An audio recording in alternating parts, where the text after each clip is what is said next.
afternoon. I'd like to call the meeting, oops. I got it. Thank you, sir.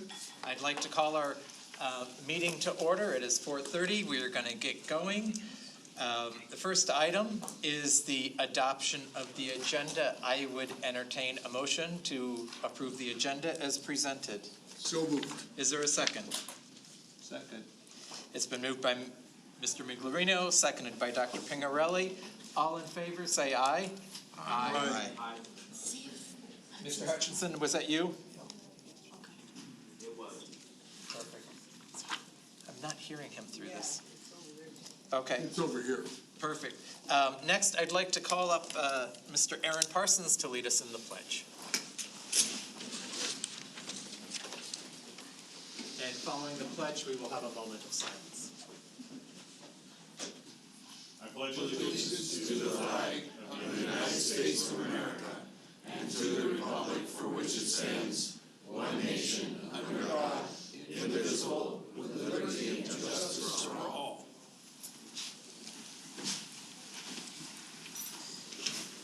All right.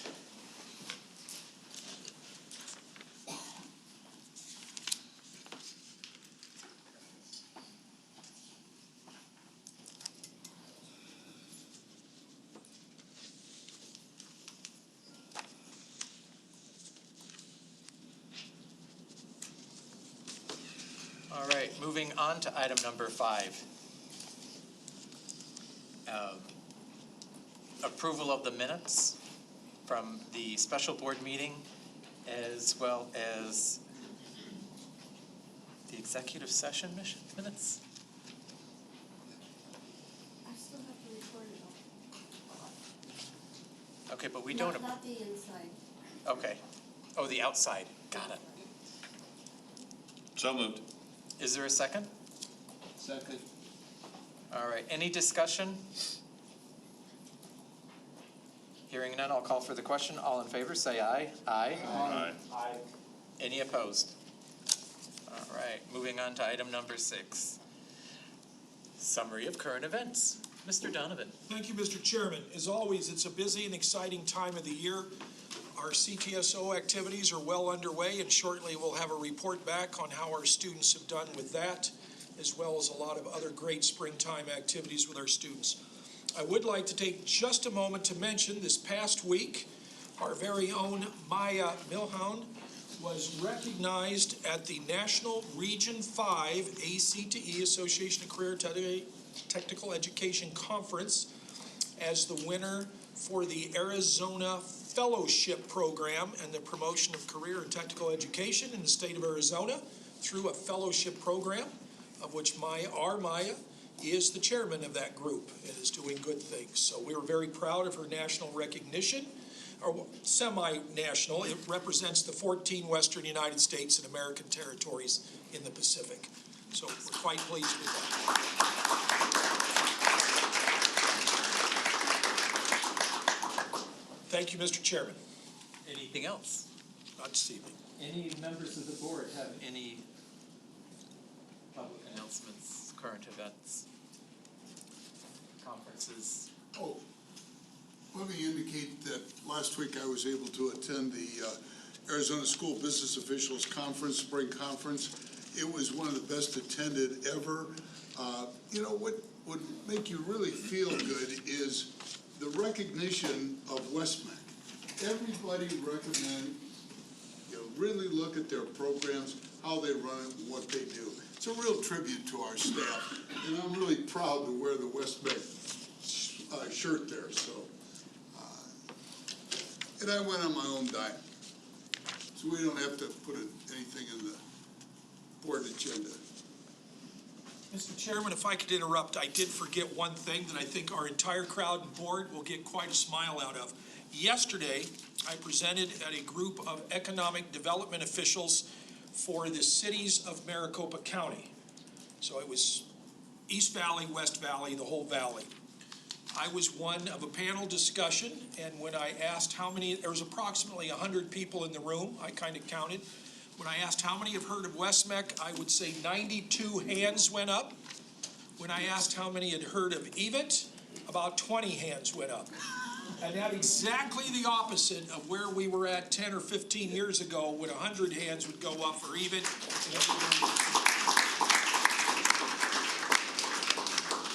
That made my day. Thank you, Mr. Chairman. Well, that makes everybody's day, Mr. Donovan. All right. Any other announcements? Otherwise, we will move on. Item number 7, the consent agenda. Again, there's no discussion. Is there anything the board would like to pull and discuss? If not, I would entertain a motion to approve as presented. So move to approve as presented. All right, it's been moved by Mr. Miglerino, seconded by Mr. Kaltenbach. All in favor, say aye. Aye. Aye. Any opposed? Can I just make a comment, Mr. Chairman? Yes, sir. I noticed we received $84,000 from the Tohoto O'odham Nation. Nice. Wasn't that what we talked about in January? Yes. Okay. I thought it was the same one. I didn't think we were the recipients of $160,000, but it would be nice. But the check is here. But the check is Check's in the mail. fantastic. All right.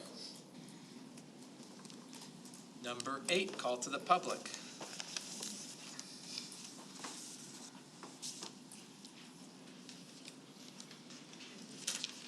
Let's see. Bella Einsbarth?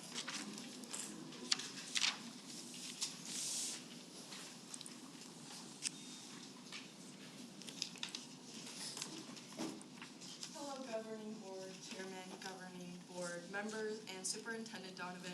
My name is Isabella Eisenbarth. I was here at the last board meeting speaking to you guys. And I represent the Northwest Campus Physical Therapy Program. Today I'm coming here to speak on behalf of my classmates at my program to invite you all to participate in our open labs where we practice all skills and exercises learned from the lower to upper extremity. We invite you all to get involved in our classroom by giving us the opportunity closely to work with you guys and people a part of West-MEC. We'll be working on modalities, exercises while making sure they're doing them correctly and using some modifications. We had our first open labs in March, and in my personal opinion, I believe that they're super beneficial for our classmates, and you just get that really hands-on connection with someone that you're not familiar with. We always in class just work with people that we see every day, and that's awesome and all, but we really like to get that personal connection with other people, and that's the whole part of physical therapy is building that relationship with other people you don't know. The dates are May 12th and 13th. And the 23rd and 24th, there'll be an email sent to each of you on information on how to sign up. And thank you, and I hope you all can come and see what we do at our campus. Thank you.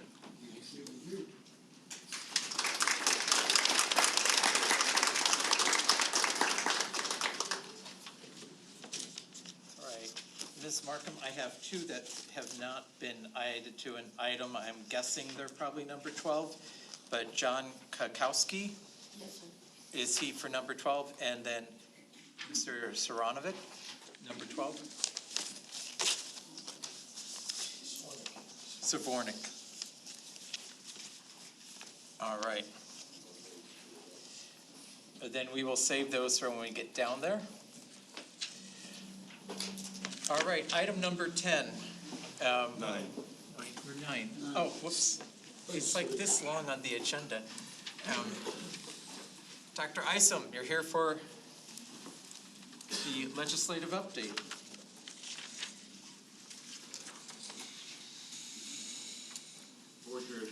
Board Chair Straka, members of the board. Since I know everybody's not here to listen to the board update, I'll be quick. Anyway, this is a legislative and business partnership update. Activities have been relatively light at the legislature since it is announced that we'd have about a $5.3 billion surplus this year in Arizona. Legislators in both bodies have really been focused on the budget, and that's resulted in a relative slowdown on acting on existing bills and pending legislation. This is evidenced by the House adjourned yesterday and the Senate adjourned today, adjourned till Monday. So it's our hope that our bill, House Bill 2034, which allows CTEDs to award associate's degrees, will be heard by the Senate as a whole sometime next week when the Senate reconvenes. Our remaining active bill, House Bill 2395, which deals with adult education funding, it's hoped that the sponsor, Representative Andrea Dunn, will pick up this bill again. Given the surplus, hopefully we will receive funding, the funding requested, and that'll start moving again. Regarding the 30 acres, the purchase of the 30 acres from the Long family at the Central Campus, we are on track to, we've completed the phase 1 environmental and received the report. There were no significant findings, and we are on track to close on the Long's property at, just west of the Central Campus on or about April 26th of this year. And if you recall, at the beginning of this legislative session, we had an item that dealt with, it was an initiative that proposed to give college credit to CTE completers called the Statewide Articulation Program. That bill did not move this year, but with the help of West-MEC's Post-Secondary Partners Manager, Ms. Speranza Cleese, she and I were able to develop an agreement between West-MEC, EVIT, and Maricopa Community College districts that will accomplish the same thing for students around Maricopa County. A draft of the agreement is awaiting signatures, review and signatures from all parties, and over time, it's our hope that we will see CTED completers receiving college credit at little to no cost upon completion of their secondary CTE programs. This is a great step forward and recognizes the advanced career training that our students receive at both our central and satellite campuses. I wanted to thank Speranza for her vision and work on that, as well as Superintendent Donovan for his support. There are many states around this country that have participated in statewide articulation. Our state's not yet ready to take that step, but certainly in Maricopa County, this is an important step forward. And that concludes my report. Are there any questions from the board? All right, thank you for your time. Thank you.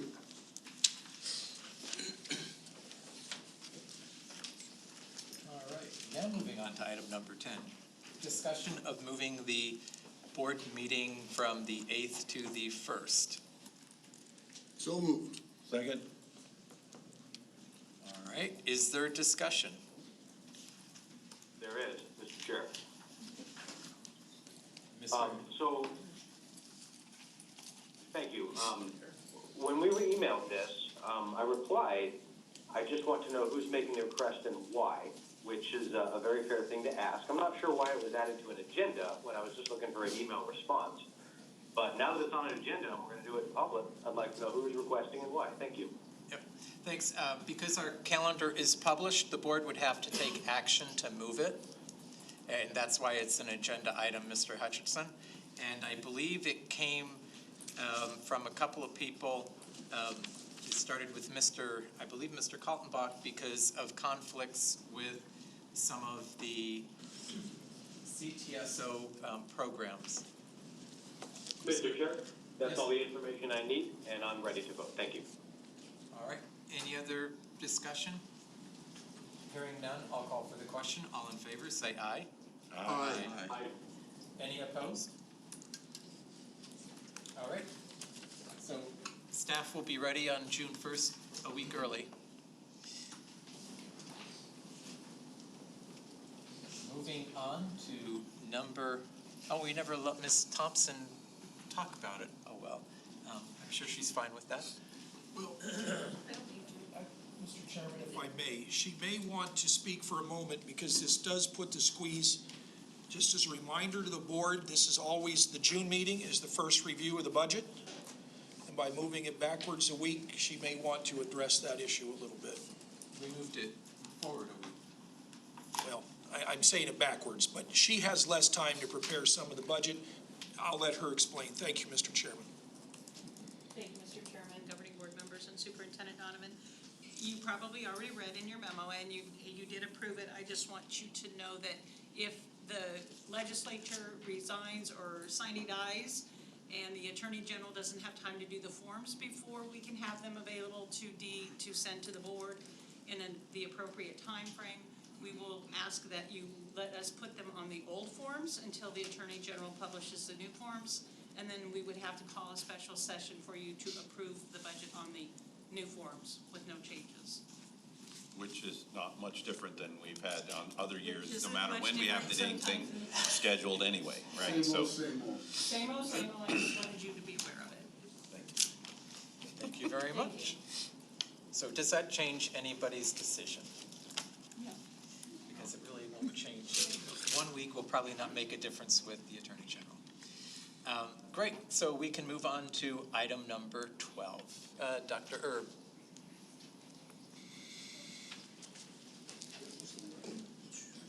Oh, wait, number 11, health insurance. Dr. Erb anyway. And it's still Dr. Erb. Yeah.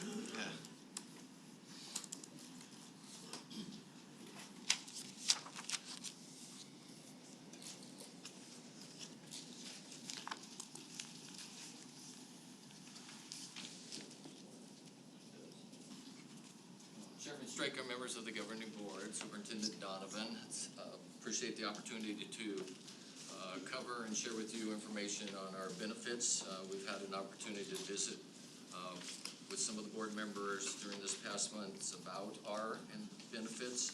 So I just have about 3 or 4 slides that I want to cover with you. The first one shows you the increase the last couple of years, and this year's increase is 4.5%. It's the least that we've had in 10 years. Some of the board might remember that we had a 12% to 16% increase in a few years back. So our average over the 3 years is 6.8.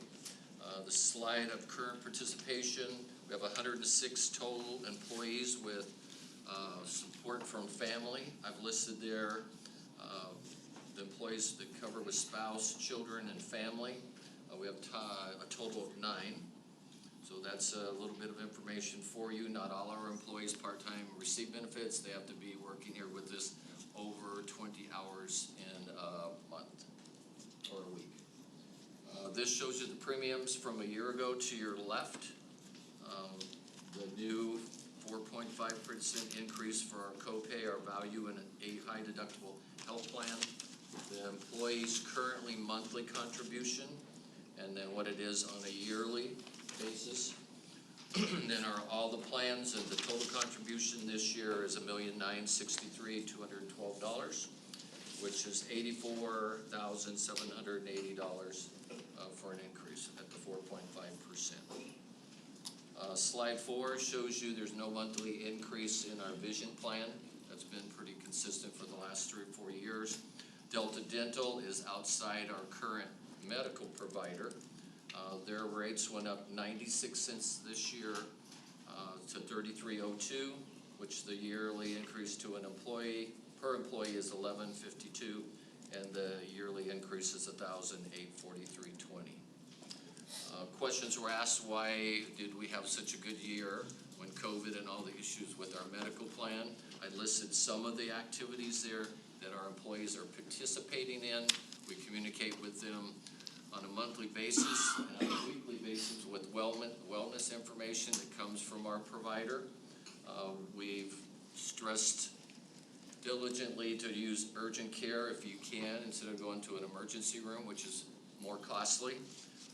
We have a 14% increase in preventative services, which are physicals, mammograms, and other preventative services that are less costly instead of needing the surgery. So it's been a benefit to West-MEC. Vaccinations, we've increased 4.4. We also have a vaccination clinic with biometrics on a yearly basis that our employees can participate in. 43% of our employees are using Teladoc. I think 2 years ago we were less than 5% of our employees were using Teladoc. So that's a great savings to our overall plan. 54 employees participated in the fall wellness, 51 in the spring wellness, and our employee assistance program has increased by 21%. The average use per organization is about 9%. So this may not be a good increase, but it shows that our employees that need assistance are seeking the support that they need, whether it's in their personal life, their family life, or in the work area. And the last one, 108 of our employees have received vaccinations for COVID-19. That's either the first series, 2 series, or a booster. So with that, we've always provided you a stop-loss ratio diagram over the last year. The gold is how much we paid in as an organization. The green is our usage for medical and RX claims. And you can see we had about 3 months that we were above what we were paying in, but overall, our provider, when we had the yearly meeting with them, said that West-MEC had a really, really good year. Their average, they thought was gonna be at 9%. We were hoping for around a 6%, and we have ended up with a 4.5. With that, the administration's recommended to the board the 4.5% increase, which is $84,780 to the medical benefits plan, and $1,843.20 for the dental benefits for the 22-23 school year. This is $86,623.20, and it's about a 0.24 increase to our M&O budget. With that, I will take any questions you might have. Mr. McGruber, I don't have any questions. First, I want to commend the staff for using urgent care. I found it's quicker than the emergency room by hours, a little cheaper. Second, rather than spend till Sunday, I would like to recommend that we go with the 4.5. Be grateful that it's within that realm this year, and 0.25% won't kill the budget. So I'd like to make a motion that we just go ahead and proceed and approve this benefit. Is there a second? Second. All right. Mr. Chair? I'd open up it for discussion. Mr. Hutchinson? I just have a quick question for Dr. On slide number 2, when we look at current participation, am I reading this accurately? It shows that we only have 12 family members of employees total on our health plan. Is that accurate? That's correct. Okay, great, thank you. Other than that, it looks appropriate to me. Thank you very much. Yeah, Mr. Hutchinson, I asked that same thing because I feel like we need to do something different to have health insurance that people can afford to cover their family, because West-MEC becomes not a viable option for someone with a family. And Thank you, Mr. Chair. I'm glad you brought that up because I'm going to have some suggestions on another portion of tonight's presentation. okay. Because I just feel like we got to do something for families that work. You know, we've always done the health stipend, and for people who haven't been here, the health stipend was put in place to help cover employees' families, and that's not happening because it seems it doesn't fit. The other thing I'd really like to see us do is do some kind of financial literacy about how the different health plans work, so employees not only can see how their doctors interact, but what are the financial costs of each of the plans? How does an HSA work? Some people might not know how that works. How does a copay work? Because people who've always been on an HSA don't have any idea of how a copay works. So I think that's something that we should provide our employees, maybe a 30-minute session on how health insurance, the 3 plans work, and the financial pieces. Can I add a couple questions, Dr. Erbat? I know probably asking employees might be a violation of their privacy, so if they didn't want to answer, I would understand that, but it might be helpful as a board to understand, why aren't there more family members? So like if the answer is because it's too expensive, that's one. If the answer is because my spouse has their own job and their own insurance, right, then that's not our fault. If they have no children at home, well, okay, so they're not insuring their children, right? Like, You know, so some of those answers might help us also, if, you know, so why are there, because, you know, like if you don't have children at home, then you shouldn't have children on your insurance. Right? Well, that would But make but sense. just as a gross number, it could look deceiving for us if we didn't know those things. Chairman Straka, members of the governing board, on those two comments, financial costs or literacy. We had a discussion just yesterday with Eve, which is my human resource coordinator and assistant, about bringing in Meritain, our provider, and educating during open enrollment. But we'd have to have multiple sessions because our teachers are in session. So we will plan to do that under open enrollment, and asking the families why is a easy thing to do. We can do that and follow up. I know.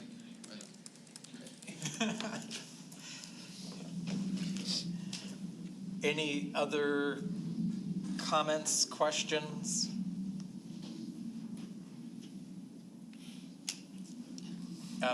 Only other thing I'd like to see, it'd be nice to know, is utilization of the vision and dental. Are you know, how do our plans, are our employees still using that?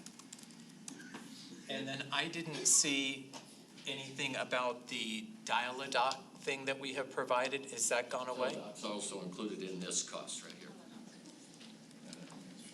Increased use. They're using it. Right, but I didn't see it in the cost of the plan, because I thought that was $69 that we paid It separately. was, but it's included in the increase this year. Okay.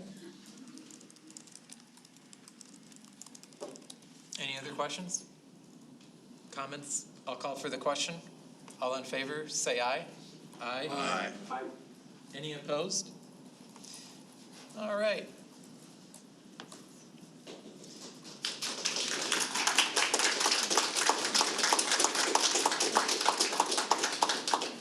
Moving on to item number 12, we have a few comments from the public. Mr. Donovan, we have right here, we have a 30-minute limit.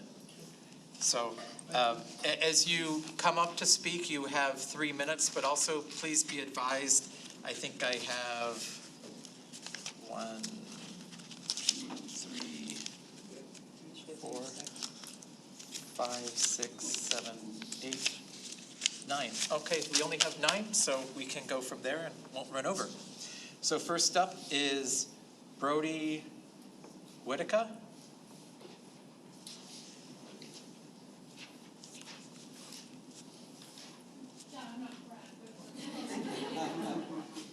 It's Bradley Whitaker. So he is in classroom teaching tonight, so he asked me to bring his message in. So, hello, Governing Board Chairman, Governing Board members, and Superintendent Donovan.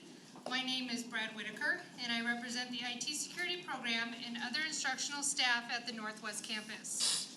I want to start with thanking you for your hard work and generosity with previous pay increases for staff and teachers. I know that the discussion regarding pay increases and salary caps is always a tough one. With the ever-increasing inflation rate, all living expenses are getting to be much bigger burden on us all. When I joined West-MEC as an instructor, I was really brought into the mission of providing a faster way forward for our students. At the time, my salary also seemed very attractive. However, with the cost of covering my children for health care and the other deductions, I only took home less than half of my gross income. This is making it extremely challenging to maintain my household. Couple that with the fact that in the IT industry, I'm preparing students for careers that are starting at a higher salary rate than I am making. It's a tough pill to swallow. When the industry professionals are brought in and make the transition to a certified instructor, nothing can prepare them for the transition. However, when for most of us, it could be more lucrative to return to industry, indeed, due to the economy, might be very enticing. I love my position here at West-MEC and am still fully committed to our purpose, but I'd be remiss if I did not state what I think a lot of the instructors are feeling. Please consider these comments while deciding on the topics regarding instructors and staff salaries. Thank you, Brad Whitaker. Thank you. Next up, we have Christina Guy.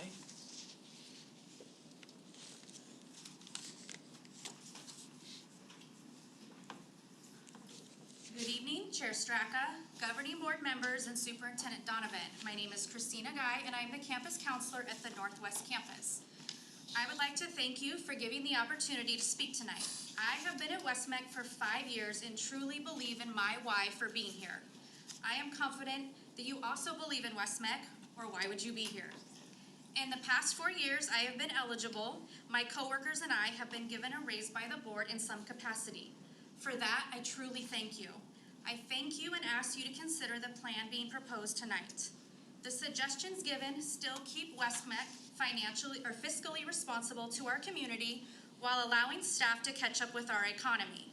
Voting to raise our salaries and keep stipends is something that you can't control that directly affects what you cannot control. Family medical coverage, inflation, and favorite gas prices. All things are going up faster than we imagined. Voting to approve these items help with recruitment and retention. We talk a lot about a district about providing a competitive advantage for our students. We want to make sure that we keep that competitive advantage for our staff as well. I know you hear it a lot, this year has been hard, but it truly has. I think this year was probably harder than last year, at least in my position. Something of this nature has the ability to change morale within the district either way. West-MEC is a great place. We provide opportunities for students in the community that is unmatched almost anywhere in this entire country.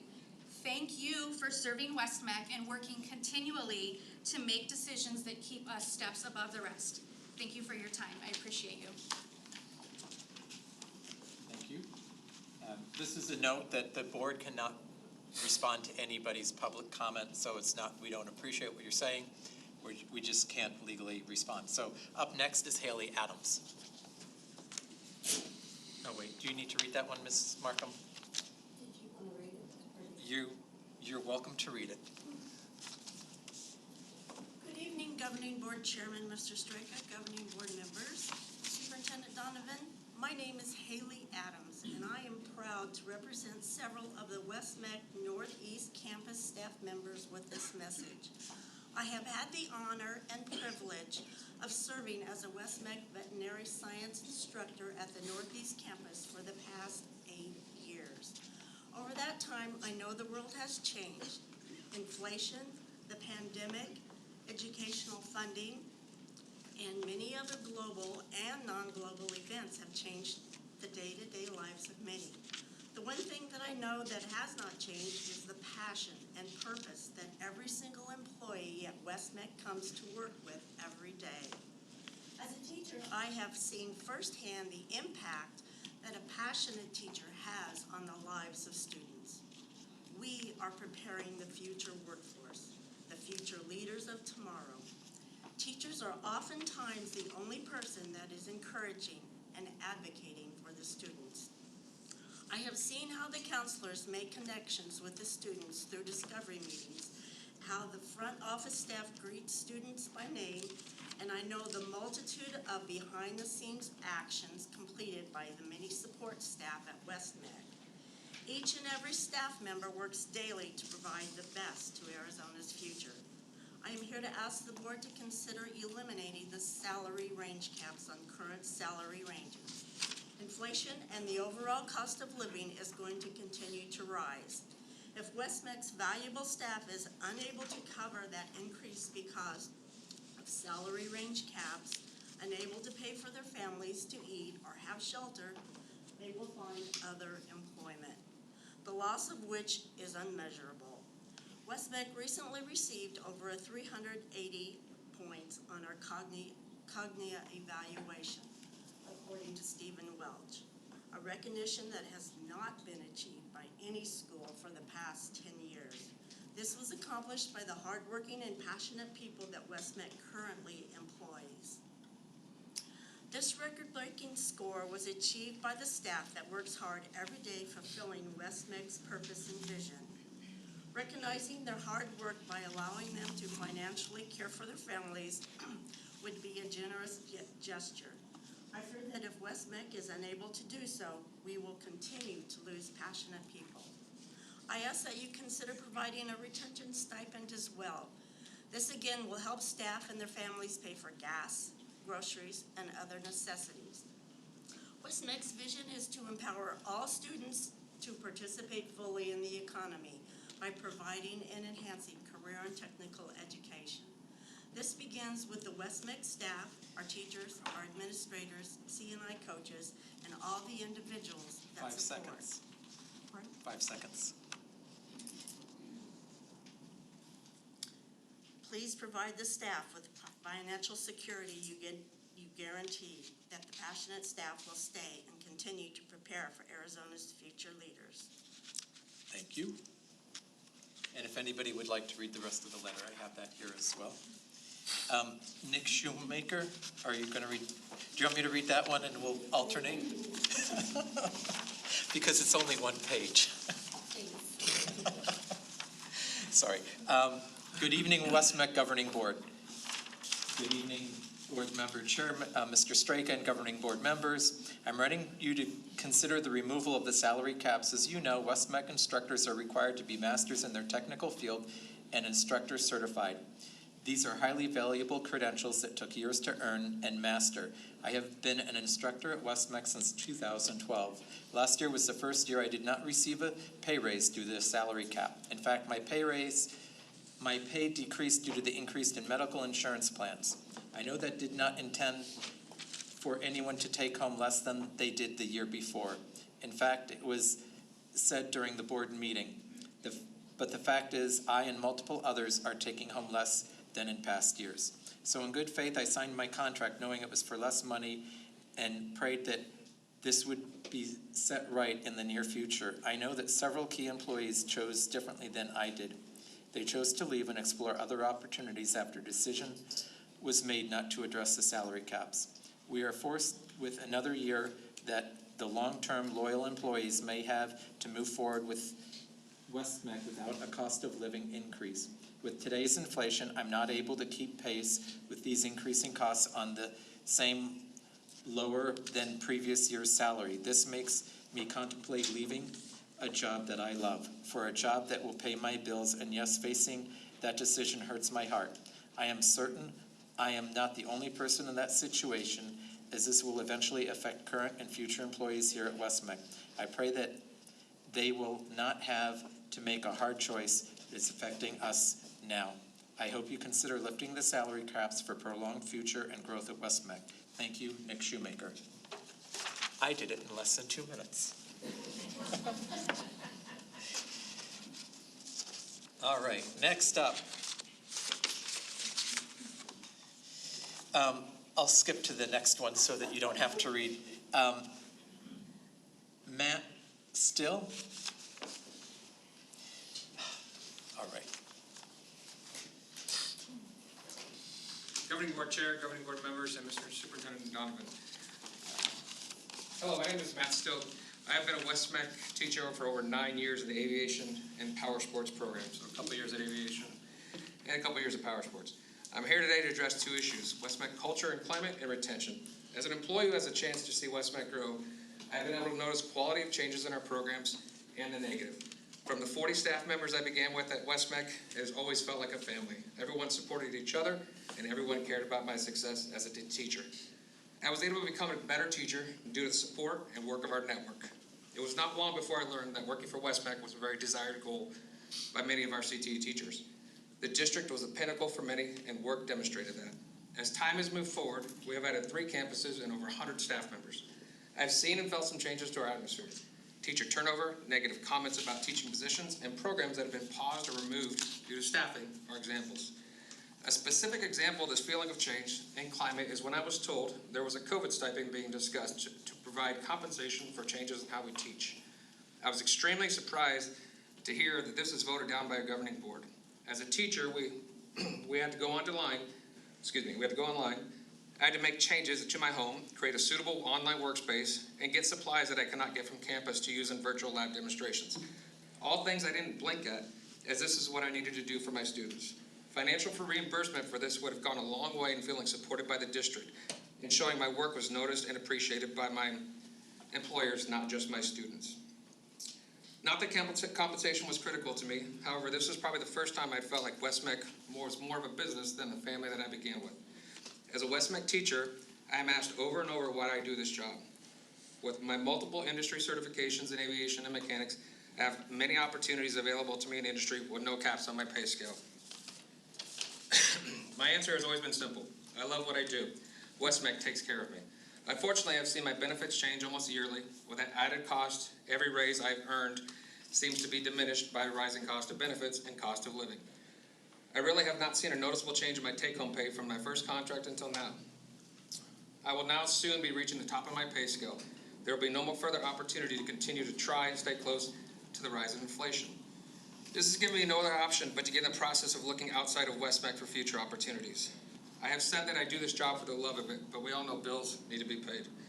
And the simple fact that I have reached the top of the pay scale, there'll be zero financial growth opportunities going forward. Again, as I do this, excuse me, sorry, lost my place there. When you are told there will be no more, the natural professional instinct is to move to a new scale. The same advice we give our students. Don't stop. When you reach the top, keep moving forward and blow through goals, don't just meet them. This cap that is in place, I believe, will force teachers like myself to evaluate their limitations at West-MEC and their professional opportunities elsewhere and seek the next scale as I am doing. I would like to briefly publicly thank Superintendent Donovan for his years of service and always making me feel supported at West-MEC. My campus admin staff who dedicate themselves to support me, and you, the governing board, for hearing me today. Thank you. Thank you. All right, Randy Golding. Chairman Straker, governing board members, superintendent, and staff. I'm writing you over the concerns with employee pay increases and the salary cap for personnel. According to the U.S. Bureau of Labor Statistics, the Consumer Price Index for the Phoenix area has increased up to 10.9% from last year, with a 2.1 increase in just the last 2 months. While an increase in salary is appreciated, anything below the 10.9% salary increase, which would still be upended by the tread of increased inflation, would translate to less take-home monies. This will create another issue. I am fast approaching the cap for instructors' pay. Depending on the increase in salary, I could be up against the cap limit, and that would mean less of an income. Removing this barrier and renaming the salary range as an introduction salary range would eliminate the issue with future increases. During my 5 years at West-MEC, at NEC, I have facilitated vehicle donations from General Motors and Subaru, engine donations from Toyota, making the initial contact with FCA about moving their training center to West-MEC NWC, Northwest Campus, first to arrange donations from Amazon and countless other donations by various businesses which save West-MEC hundreds of thousands of taxpayer dollars.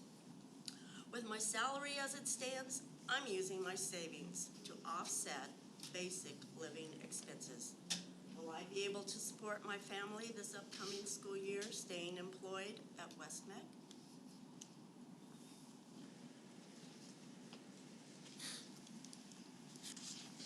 John Kokowski.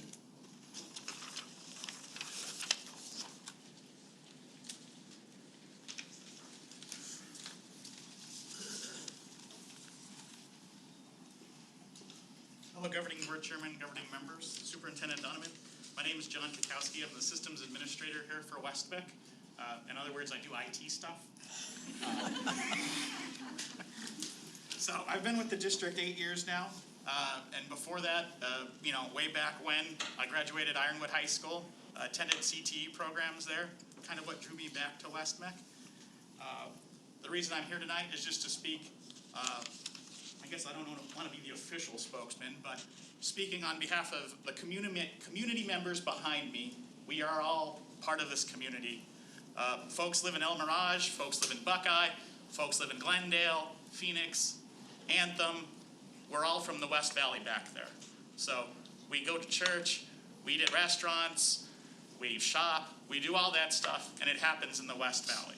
So I just like you guys to consider that tonight, that, we are community members as well. Thank you.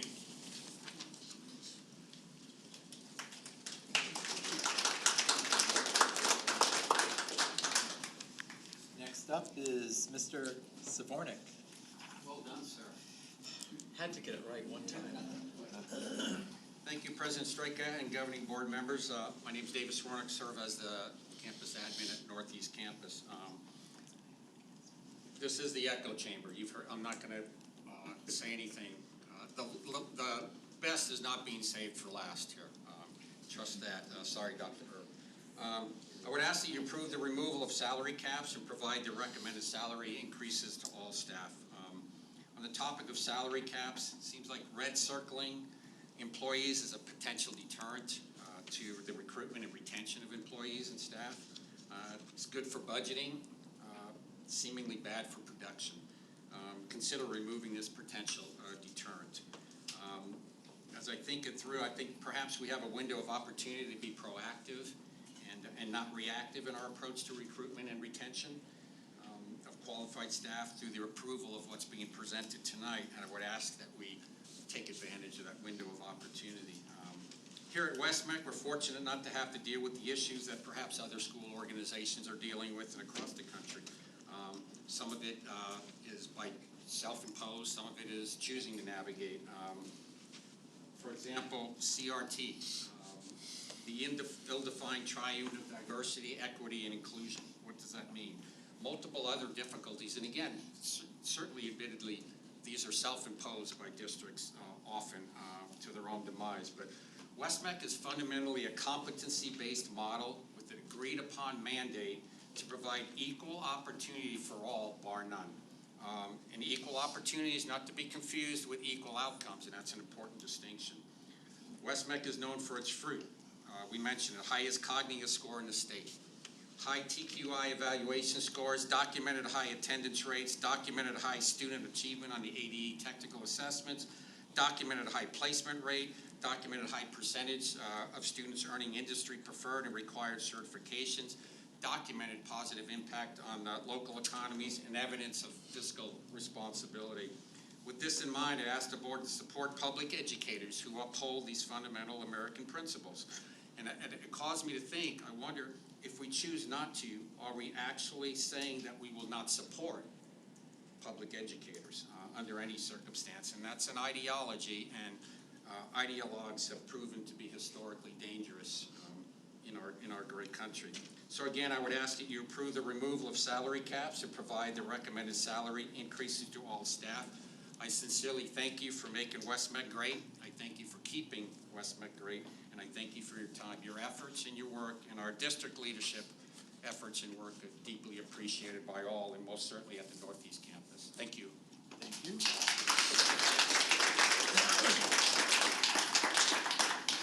All right, last one is Tamara Graybell? Yes.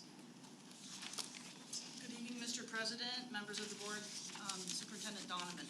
I'm here to speak about compensation and instructor retention. I represent Northwest Campus. I'm a registered nurse, and I'm the instructor for the Nursing Services Program. My career has been in the private sector, where I, yes, made more money in the private sector, but the private sector has constraints.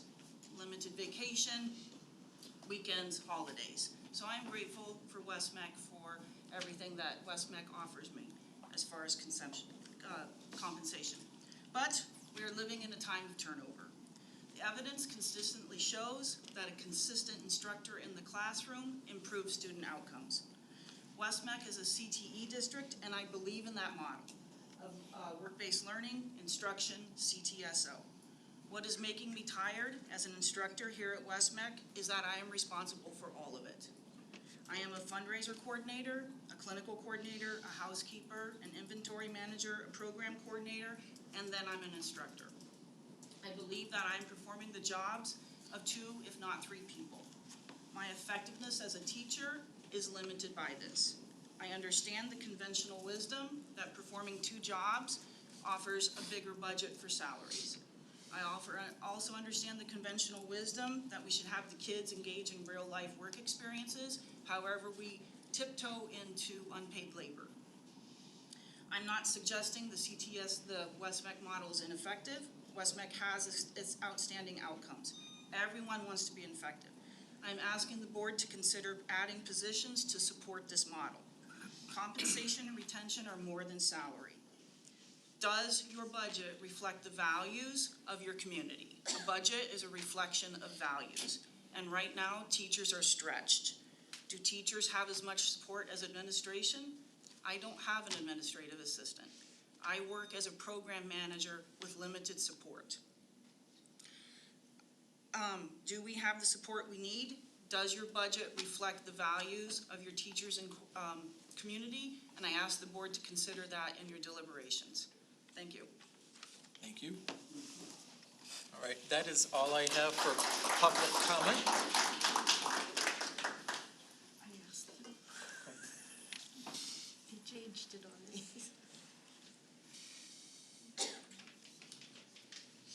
Dr. Erb. Okay, Chairman Straka, members of the, start off. The Chrome crashed, and when I opened it up, I no longer have board books, so. Okay. I don't either, and I can't get back on. The password I have doesn't work. Okay, so it's just not me, it's a couple of us. Okay, Chairman Straka, members of the governing board, what you have in front of you is the new slides, so if you could grab that right there. There's a few additional changes in there.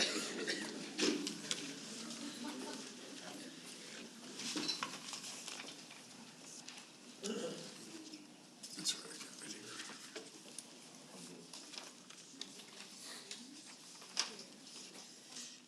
All right. I'm back, so. You're back. Mr. Miglerino, are you back? Mr. Miglerino, you're, okay. Thank you, sorry for the interruption. Thank you. I'm glad to know it wasn't just me. You're how to say IT to the rescue? Oh, no, I went to click on it and it went back. John, come back. I know this. I went to click on it and it went back. There you go. We got it. All right.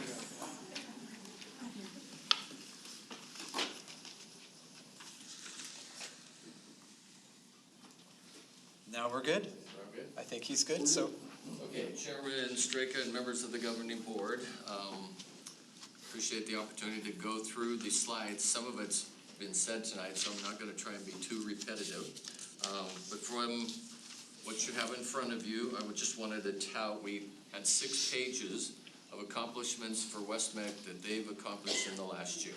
Just wanted to draw a few to your attention. First, as the certificate that hangs out in the foyer of the Coe Accreditation, which has been stated at least 3 times tonight. We received the highest score of any school district that's ever been recorded so far. That personally involved every single person that's sitting behind me and those that are still working in their classes today. Even the board was involved in it. The board had conversations and the board had interviews from the team from Coe. The second one, along with that, is our COE accreditation. And we were recently, I think, told that they were officially renewed for 6 years. And again, every one of our departments and staff were involved in this accreditation for COE. I just wanted to bring a few, and I think David Swarnick shared a few of these with you along with others. 99% of our students completed the fall semester earning a C. Our daily attendance is over 96%, which is probably higher than any school district in the state of Arizona. Our student retention is 94%. Our completers and industrial credentials, you can see the percentages there, what has been earned so far this year, and also our OSHA 10 certifications. This one you probably have seen. It has been talked about at each of our campuses. We have career trees for every one of our pathways that the staff, teaching staff, our all-staff meetings have participated in this initiative over the last year. Our teachers on each of the campuses are learning to use these trees on a daily basis, and I believe in the future, this will be an outstanding educational opportunity, not just for students to see pathways, but also for educating parents and the community. This here is the list of the next 6 pages. I'm not going to go through them, but that just shows you the great work that West-MEC is doing and the great recognition it's brought to you as the board and us as an organization. So I'm going to go forward quickly here. On slide 11, I've listed the last 2 years of salary increases that you provided our staff. In 2021, you gave 5% to the hourly and instructors and 4.5% to administrators and certified non-instruction.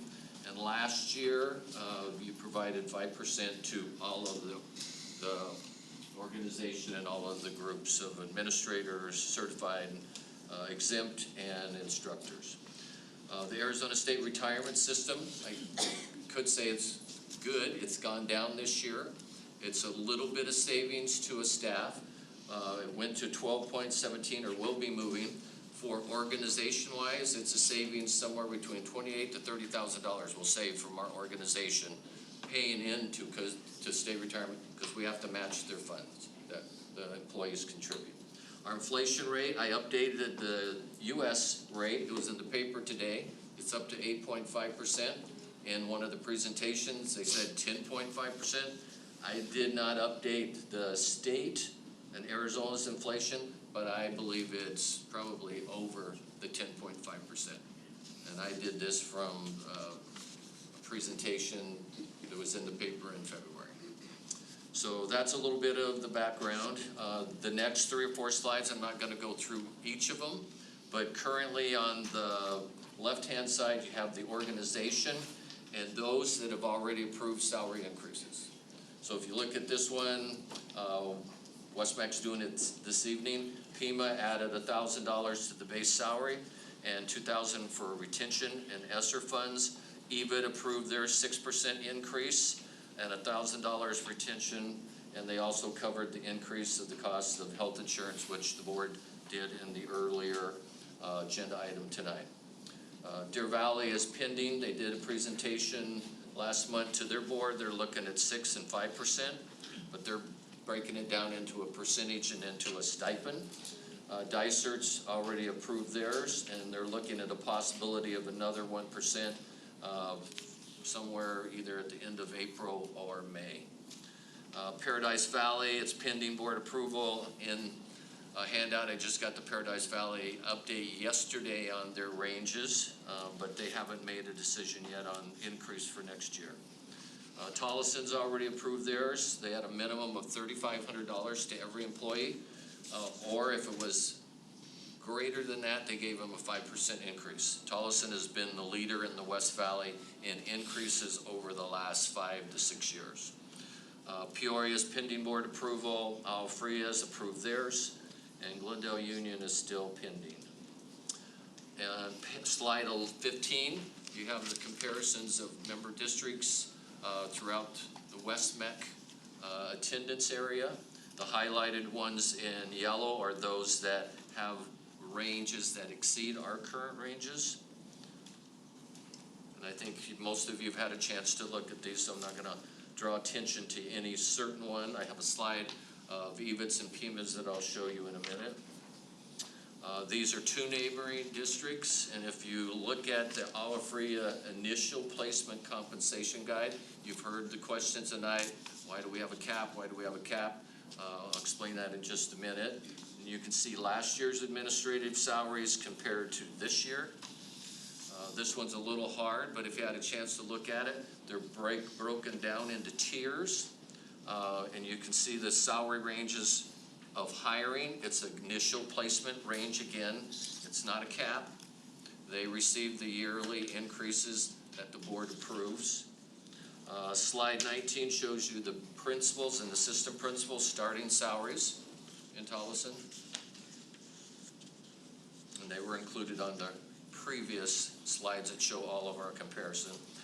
The board's asked, how do we compare to EVIT? You heard Superintendent Donovan's statement tonight. I received these yesterday, so they weren't in your earlier packet, but their chief academic officers making $185,000. Our assistant superintendents, which are our HR and our academic services area, our cap is 119. So you can see EVIT's compensating their employees. I did put on there the instructors today, and we had to get these through our attorney. So she called today, and the highest paid instructor in EVIT is $88,000. Our highest is 75. So these are all the highest, so what's their range? This is a higher range. Go back to the earlier one. EVIT doesn't have a range. All these are negotiated on the EVIT one, except for the instructors and their hourly. And your hourly ones, if you go back, I have some of the hourly ones there. Office assistant, the procurement, classroom instructional assistants, facility maintenance. These are some of the highest. These are what they're currently.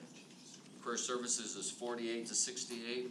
Our cap for a career services, which is 4 on each of our, 1 on each campus, our cap is 56-1. And we've lost 2 or 3 of them in this last year because they're going to other jobs that pay them significantly more. And I can talk about that in just a minute. Okay. This is PIMA's. I got theirs yesterday also. Their highest instructor, 74, 393, plus 5,500 from 301 funds. These are some of the cities' salaries. We got this information. I only could compare some of the job alikes because the city of Phoenix and Glendale and Peoria are a lot larger than West-MEC. But you can see to the right is the West-MEC range for hiring. And then you can see all of the cities. You can see there some of them are significantly higher, but Peoria had 4 or 5 IT. So I try to align which of the facilities, the procurement, and the IT aligned with what our salary hiring range currently is.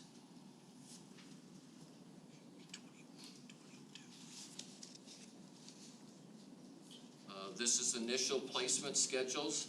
So in our policy, the first one says it's initial placement on salary schedule. That's the only thing we have in policy, the only thing the board's ever approved. There's nothing in our policy that says these are salary caps. So if you look at the other ones, and you've heard that tonight from those that spoke, EVIT's is initial placement schedule, PIMA's initial placement schedule, Deer Valley's initial placement schedule. There's no salary cap on any of the DVUSD schedules. That's right in their salary schedule. Peoria, salary movement following initial placement will be based on annual increase approved by the governing board. Dysart administration salary placement schedule, so you can read them there. They're all the same. Glendale Union percentage increase to base amounts will be continued as approved by the governing board. We're the only district that Superintendent Donovan said and others that we say, okay, we have a salary cap. And there's nowhere in our policy, unless the board wanted to adopt a policy, that had that wording in there. So I added this for information that I didn't have earlier when I had visits with some of you. Here's our current West-MEC salary ranges. You were able to see it on the earlier one. So I guess I'll stop there for a minute. Questions about what I just shared with you before I go into stipends and then into our recommendation. Okay, I'm going to go and then we can come back to any of these slides. Last year, a question came, how many stipends? What do we do with stipends? This is a list of employees and the amount of stipends. So I listed them so the board would see all of them since it was requested last year. And we have to come on a yearly basis to get it approved. This is information on employees at the top of the range. You can see on the left-hand side in 21-22, we had 17 instructors. So this year, there'll be 17 instructors or staff that'll receive $1,000 or $2,000 at the end of the year if they finish the year out. So an example, we just had Chairman Strako recognize Anna Abbe for serving West-MEC for 11 years. She didn't finish the year, so she's not entitled to $2,000. She came to me and said, can you prorate it, even though I didn't finish the year? So it's another issue we're challenged with. Last year's raise that you gave, currently, we have 29. So whatever you decide tonight, what percentage you decide tonight, we'll have 29 employees. If you gave a 4% raise or a 6% raise, whatever, tonight, we'll have another 27 employees that will be at the top of the range. So you'll have a third of our employees that have nowhere to go. And I don't believe that's in the best interest of Westmech, but that's my personal opinion. This is slide 27, shows you the number of 29 employees that have left in the last 3 years, and they've left here for the quality of life. I get to work from home, I get to be online, and I get an increased salary. So if you look down at some of these, and I'll draw attention to the career service coach. He just left our campus at 56.1, and he was frozen. He was at the top of the salary range. He just got hired in the city of Buckeye for $85,000. They have us work 4 days a week, and he negotiated his vacation time with the city of Buckeye. We can't compete with that. If you look down, we lost our coding teacher. He'll be leaving at the end of the year. He's at 58. He's going to 93,000. He's working for an insurance company, and he gets to work from home. I mean, you can go through if you've had a chance to look at these. C&I specialist, the quality of life, he's going from a 12-month contract to a 10-month contract working at a private parochial school in Goodyear. There's not a significant increase in salary for him, but there's a quality of life. The other piece is on our instructors, just to reinforce it. Our instructors work 11 months. The salaries you're seeing that are on the salary schedules of the other school districts, they work 10 months. We need our instructors for 11 months. They start in July and they work through June. They get about 3.5 weeks of vacation. Most school districts are on 10-month contracts.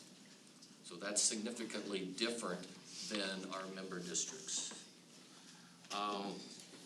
On a yearly basis, this isn't a salary issue, but it's approved during the salary time. We have 8 403B providers. These are all optionals for our employees.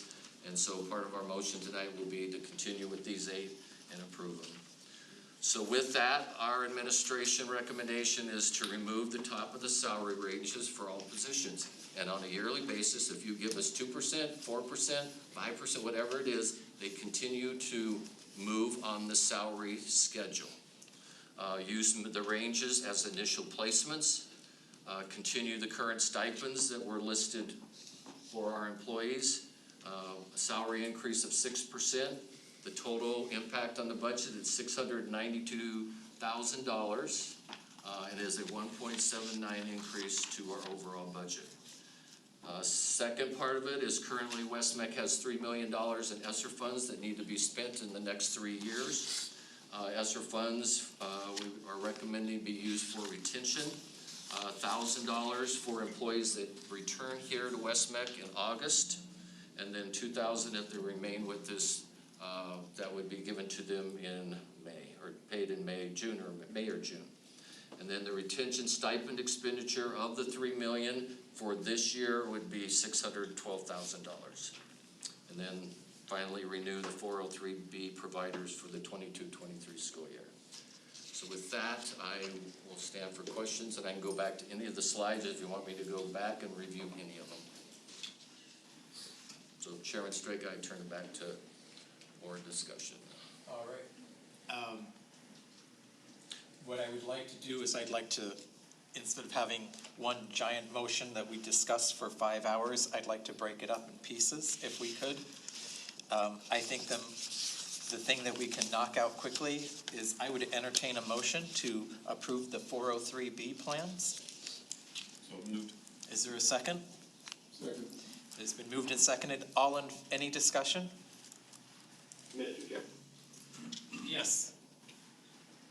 can you be more specific here? What portion are we talking about? So the 403B plan, the 6 or 8 that were on page 23. 28?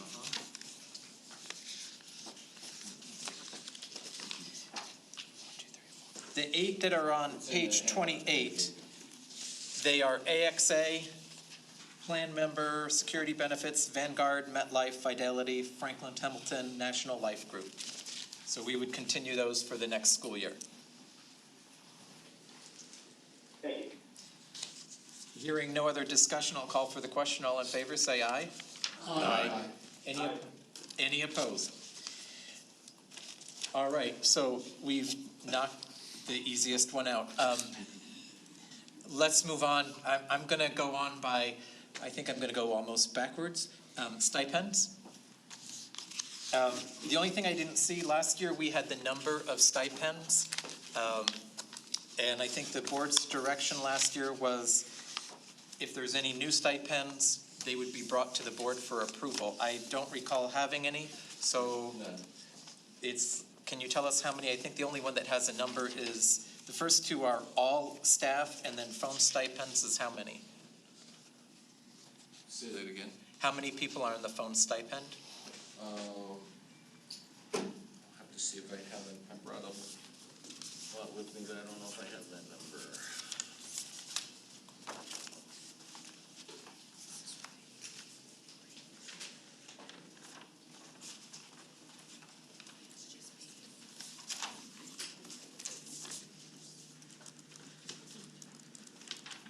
I want to say last year it was 68 or 58. It sticks in my memory. I don't have that slide from last year. I can get it for you. But we lowered it from 900 to 600. I know that much. All right, so assuming we're approving the same people as last year on phone stipend other than departures of West-MEC, can we go on that? Well, I can tell you administratively, we haven't increased any. Counselors are the same number. The recruiters are the same number. The instructional coaches are the same number as last year. Student services, I believe we've added one there. And technology techs are the same as last year. But we didn't bring anyone forward as a name to add as a stipend. Correct. So then they would not have the stipend. We didn't approve them by name, we approved them by number and position. Yeah, I think we approved them by name last year. Okay. So if we could get the number. Okay. Then, and do we want to approve it by name or number? Number, okay. I'd entertain a motion. So moved. Mr. Erb, or Dr. Erb, you'll provide us the number that we've approved. Second. All right, any discussion on approving the stipends? Mr. Chair. Yes, Mr. Hutchinson, there's a first and second, right? Can you be clear on exactly which stipends we're approving right now? Because you mentioned cell phone specifically. Are you talking about all of them? I was going to approve all of them. Okay, well, I do have a little bit of discussion. Okay. Discussing the quality of life stipend, my concern is that out of, let me look at my numbers here, out of 160 employees we have on our health plan, only 12 family members are on the health plan. Do all 160 employees on the health plan, Dr. Erb, receive the quality of life stipend? If they're taking benefits and they're over the 20 hours, Mr. Hutchinson, yes. Thank you. So, if any of my information is wrong, please jump in and correct me, but from what I've been told and from what I've read, we put this in to help offset the cost of health coverage for families, and now it's kind of just like the big stipend everybody gets. So I'm worried that we have families that are not receiving enough coverage, and then we have people without families that are getting the stipend when they don't have families on the coverage. So what I'd like to suggest is that the quality of life stipend be reserved for employees who have dependents or family members on the plan, and then we can up the number and give them more compensation to actually do what this was intended to do. And then it would actually cost us less as an organization to cover these costs. So that's what I suggest. So can you be a little, I'm not clear what I hear you're saying for family coverage, how are you planning could you explain the coverage or what you're proposing in a little more detail? Because I'm not clear on it. Currently, we have 12-month employees that are receiving $2,250 to cover family expenses for healthcare. Is that correct? Yes. Okay, so I'm just going to take a wild guess here because I don't have the numbers in front of me, and just assume that if you have a wife and one child on the plan, that's not going to cover those costs. Would that be a safe assumption? Yes. Yes. Thank you. So what I think we should do in order to make this stipend do what it was intended to do and help offset the cost of family care is that we reduce the number of people that are eligible for the stipend only for those people who have family members on the benefits plan, and they receive more compensation. What that number should be, I don't know, we'd have to discuss. But that way, the money would be targeted towards people who are actually incurring the costs of having family on the health care plan. Is that clear, Mr. Chair? So, yeah, so just so I understand what let me take a hypothetical discussion point. So you're saying take the 12-month, that cost of living stipend and allocate like $500 a paycheck towards family coverage and maybe $200 a paycheck towards spouse coverage or children coverage. Is that, or some number like that?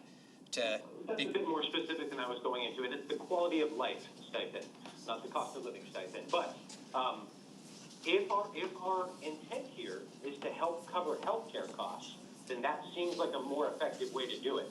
If our intent here is to give a stipend to all employees, let's state that intent and deal with that. But if our intent is to help offset healthcare costs, it seems like our staff members are not even adding their family to the plans because it's not offsetting. And that's probably because we're giving it to everybody, whether they have family members on the plan or not. So I guess what you're proposing is just at a hut is it comes back to the conversation we heard. Healthcare is too expensive for families, so you're wanting to supplement the family healthcare costs with the stipend. Well, let me be clear. As to what I've been told, unless I'm unclear on this, that's what the stipend is already for. But it's not effectively accomplishing that goal. So if I'm wrong, that the quality of life stipend, its intent is to offset healthcare costs, please correct me. But if that's, I wasn't here when this was implemented, but if that's what it's intended to do, let's target it towards the people who actually need the money. So, Mr. Donovan. Mr. Chairman, in 2008, the intent was to help with family coverage at the height of the recession, when school districts were not able to provide cost of living adjustments or raises, but people were struggling with insurance. The thought was to provide this stipend. Under the American Medical Act, under President Obama, we were no longer allowed to give medical stipends. That's when we changed it to the health stipend, and all employees could and were encouraged to use this $2,250 to improve their lifestyle of health for themselves and their family, themselves and their spouse.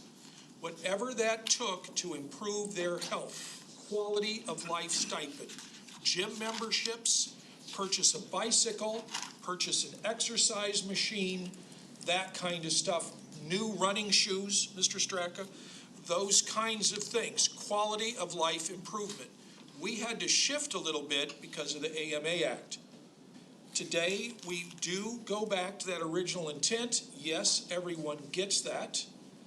I would encourage the board to consider the perception, perhaps, of penalizing people who choose not to have children versus those and taking away what we are currently calling our quality of life stipend. Certainly, it is the board's prerogative, but I did want to mention that we were required to shift the purpose of this stipend under the American Medical Act 7, 8, 9, 10 years ago, whatever that was now. So just, that's really the reminder, Mr. Chairman. No, thank you. Mr. Chairman, if I may, if I'm an employee and I've been getting the $2,250, and next year you tell me I'm not going to get it, that's a decrease in salary. To them, you can call it whatever you want. You can put in one, but I don't think it's a good idea to give a decrease to our employees. Any of them. So then, Mr. Hutchinson, would you consider maybe doing something for new employees where we supplement There you go. their, Mr. Chair, it's a little bit difficult. It's hard to have such a compartmentalized conversation, because if we were to remove the eligibility for some employees from a stipend, we could make it up somewhere on the compensation end. You know, I did not come here today to give one single staff member a pay reduction, and that's not what I would support in any way. I'm trying to aim the money more effectively, if that's the purpose. If our purpose is just to truly have a quality of life for treadmills and tennis shoes and everything, let's go with that, and I'm fine. But let's state that purpose, because I was told the purpose was something different. If everyone's okay with it, I'm fine with it too. and the purpose is to supplement family coverage. I guess, are we aware, are we aware of, because this is a one thing we've heard tonight, we've heard several times, family coverage is expensive. So I completely understand, Mr. Hutchinson, where you're going. This makes a lot of sense. Like if we could cover $500 a month of family or spouse or children coverage, I think there's a lot of employees that might then sign up if they have families, but the ones that don't are now penalized. Chairman Straker, just, Mr. Hutchison, a quick question. Yeah. From Mr. Miglorino's question, are you okay if we rolled this into their salary so the employees don't take a reduction and then treat new hires that want to take family insurance coming up with an amount for them? Because if we do as you're suggesting, we will have 12 employees that are taking family insurance. You'll be affecting 160 more employees that are employed there, reducing their salary by $2,250. So if that's your intent, if we want to roll it into the... I will state again, excuse me, Dr. It's been stated twice now. It's been implied that I'm here to reduce salaries. I am not here to reduce a single salary. Please stop implying it. I said, if we change the eligibility for some staff members, we could make it up on the other end. What I'm suggesting is a way to help our employees who do have kids and dependents get that paid for. And if somebody has to go without tennis shoes 1 year to do that, I'm okay with it. So I hope that's clear. Thank you. I have a question. Yeah. Yo, isn't that quality of life? Yeah, I just want To be to. able to afford. I'm sorry, sir, we are closed to public comment. Mr. Ramirez. I just want to clarify one thing, because I think I'm hearing two different things. One is, Mr. Donovan, did you say that we cannot, or am I understanding this correctly, we cannot earmark this money anymore to be targeted specifically for health insurance payments, but instead we have to earmark it more for a more general use rather than, because if that's the case, then we couldn't implement, I think, what Mr. Hutchinson is recommending is increasing or offering more money to families who have kids or want to enroll their kids in the healthcare. But if we can't do that anymore, then it's kind of like a moot point. Mr. Chairman, Mr. Ramirez, to answer your question, to the best of my ability, at one time, that's how we were directed. I am not an attorney, and I'm not a specialist on the subject matter, so I don't know exactly the rules in 2022. We are 2 presidential administrations later. I don't know if there have been nuances to the rules or laws. I'm unaware of that. I believe calling it a quality of life is fitting, and if employees want to choose to use that towards family health coverage, that's their choice. If they don't need family health coverage, they can do other things that improve the quality of their life. Mr. Chair. Yes, Mr. Hutchinson. And, you know, the system in which Mr. Donovan just described is perfectly fine, and if that's what this board wants to go with, we can go with it. But when we have staff members that come up and give public comment and tell us that they can't afford to take care of that, you know, have health care for their families, that resonates with me, as I'm sure it does with all of us. So I'd like to explore some options and see if there's a way to do this without wrecking our budget. But we can go with a quality of life stipend, and that's perfectly fine. But remember, we're going to be leaving some staff members in the cold, and that doesn't sit well with me. Thanks. So maybe here's a thought as I'm sitting here thinking about this. And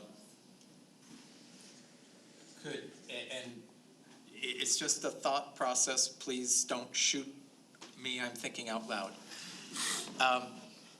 Give the employees an option, and then moving forward, this is what we would provide. The employees can either take the $22.50 health stipend or quality of life stipend, or maybe we offer them in place $400 a month towards family or children or spousal coverage. Because we keep hearing that it's more expensive. It would supplement, because that would be $4,800 a year, well more than the $22.50. But we keep hearing that it's more expensive. And then everyone moving forward would not get the quality of life. All new employees would not get the quality of life. They could get up to $400 a month of health care coverage. Mr. Hutchison, what would you think of something like that? That is almost exactly what I had in mind. I'm not sure about the 400 number. I have to see what they're actually paying. But, whatever the number is, to make sure that we're giving the help that we need to give. That would make perfect sense. Can you pull up the slide of the healthcare costs? On behalf of everyone here, thank you for this consideration. I think we're trying to shoot from the hip tonight, and would recommend that if this really is the goal of the board, that this particular piece can be come back to in a month. Some study could be done, some more information could be gathered.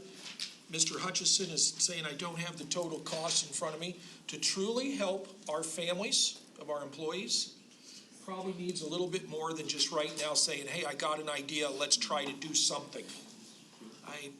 I would suggest that.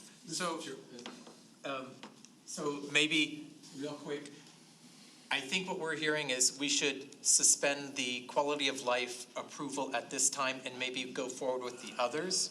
Would you accept that amendment? I'm fine with that, okay? Because, and we can look at other alternatives, but include the $22.50. I don't have, it's being paid out anyhow. And the problem with putting it in insurance with a family, I understand that, but even advocate for it. You can't control insurance. It's going to be whatever the insurance company says it is. $22.50 or whatever, if it's $5, we can control that. That's an issue. But if we put it in the insurance side, they don't have to pay taxes on it. If the $22.50 comes out of their taxed on it. Well, that's true, but it keeps going. So I think what we're hearing is the quality of life, we're going to come back, do some more study session. I don't know. So here's the thing that maybe not all the board members understand is contracts are up. Our employees are all, like I've got like 2 days to sign mine at my school. I either re-up for next year or I don't. And they're waiting on this decision tonight on whether or not they're gonna re-up with us or go somewhere else. And if, if we wanna look at this and come back at it, I'm all at. If we wanna tear apart this insurance thing and spend a year doing that. We're not saying tear apart the insurance. Whatever, investigate, whatever, I'm all right with that. But if you put this off, we're gonna lose employees.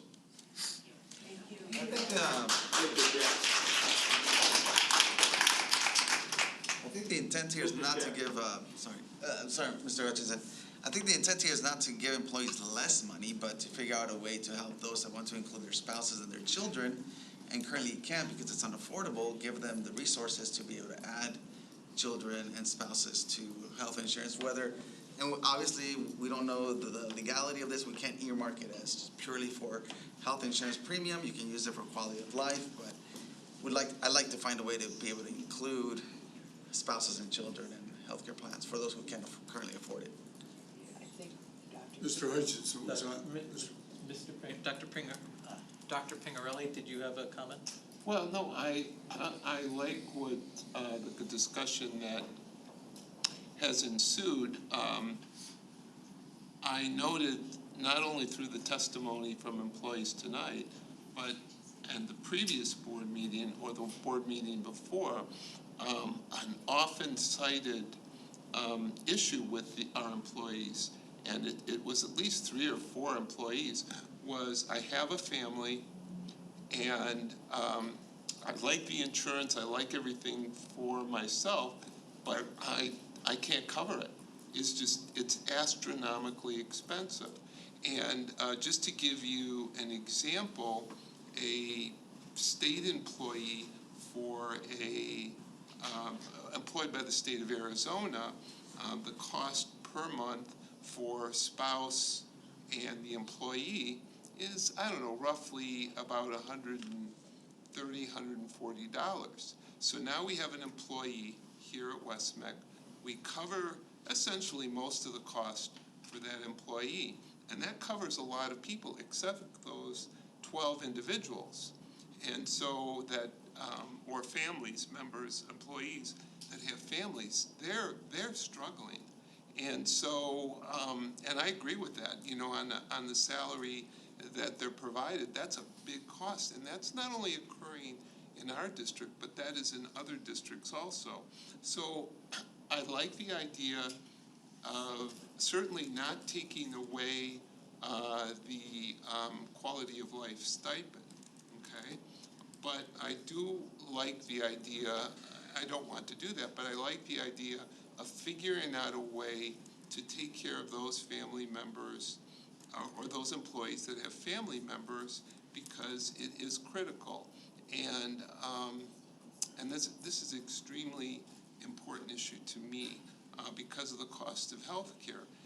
My comment to Mr. Miglerino is, yeah, I agree, we can't foresee. Predictions are unpredictable with insurance and so on, and boards on a yearly basis will have to review that. But I think if we have a good policy in how to handle this, and if we can do it before contracts are due, I would prefer that we get it right this year. That's my comments. So, based on what Mr. Kaltenbach said, is there a way we could put in the contract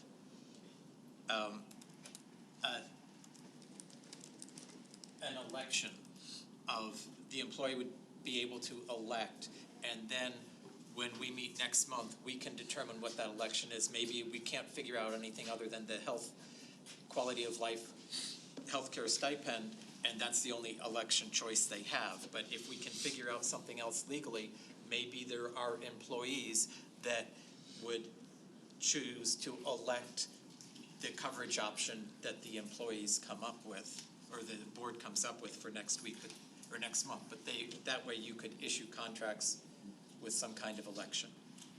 Is that possible? Anything's possible, Chairman Straka. Go ahead, Barbara. Why can't we approve what staff has recommended now and look into further information gathering for the family issue? Because the contracts have to be signed, you'd have to reissue contracts. Well, we could do it next year. So you're gonna have employees with kids No, wait another we year. continue with the stipends as the motion was made for this year, and this year we can look at health insurance, as Barbara suggests. No, I don't know if it has to wait till next year. All I'm saying is maybe, I don't know, next month. If we're talking, 6 months. I don't know when they can implement it. Well, we But want to that's implement what it the they're first going to of do. July. We want to implement it with the contract. That's why I was saying if we Their could, contracts are in July. Well, then Start let's look July. at it in June, well, they have to sign it this month. May. So I guess I go back to, We don't have all the information. we don't have, the board Mr. wants to Chair. do some, Mr. Hutchison, yes. Thanks, sorry to interrupt. Since I'm fairly sure that no board member here tonight is suggesting taking away that stipend, I see no problem with approving the stipends as recommended tonight. And I will happily add an agenda item next month to have an in-depth discussion on how we can help the employees with dependent family members on the healthcare plan. If we can come up with a way that, you know, and if we have to wait till next year, we have to wait till next year, but I'd rather not have that, have our people paying out another extra 10,000. But if we have to, we have to. Obviously, no staff member tonight should go to bed without knowing what their next year is going to look like. I'm definitely in support of that. So I'm okay with passing what's now, if we can revisit it. I'm completely in support of what Mr. Hutchinson just said and would like to call for the vote on the motion. Okay. Any objection? Quick question, if we do that though, we eliminate the option of the election, right? And we would have to wait till next year to implement. Correct. Any additional. Yes. We're the board, I mean, we could issue new contracts. Dr. Erb, if we made a change next month to give employees the option of additional to convert, that how hard would that be for you? Chairman Straka, I'll just tell you, I agree with Mr. Hutchinson 100%. Approve the recommendation tonight. If the board wants to come back and you want to supplement employees' salaries that are taking, the 12 that are taking family or spouse insurance, and the board wants to do that, it has nothing to do with contracts. You take out the 2250 and the 2025, you're dealing with contracts. The health issue can be done separately. See, I think what Mr. Hutchinson was saying is give the employees a chance to take out that 2250 and get the supplement instead. I don't know. Mr. Chair, let me be clear. Okay. I am not suggesting that. I am not suggesting that one single employee lose that stipend in any way right now. Okay? Let's be clear. Okay. What I'm suggesting is a discussion next month to see if we can possibly do something like you suggested in the future for new employees, take away the stipend and offer a monthly subsidy for their health insurance with every current employee grandfathered in.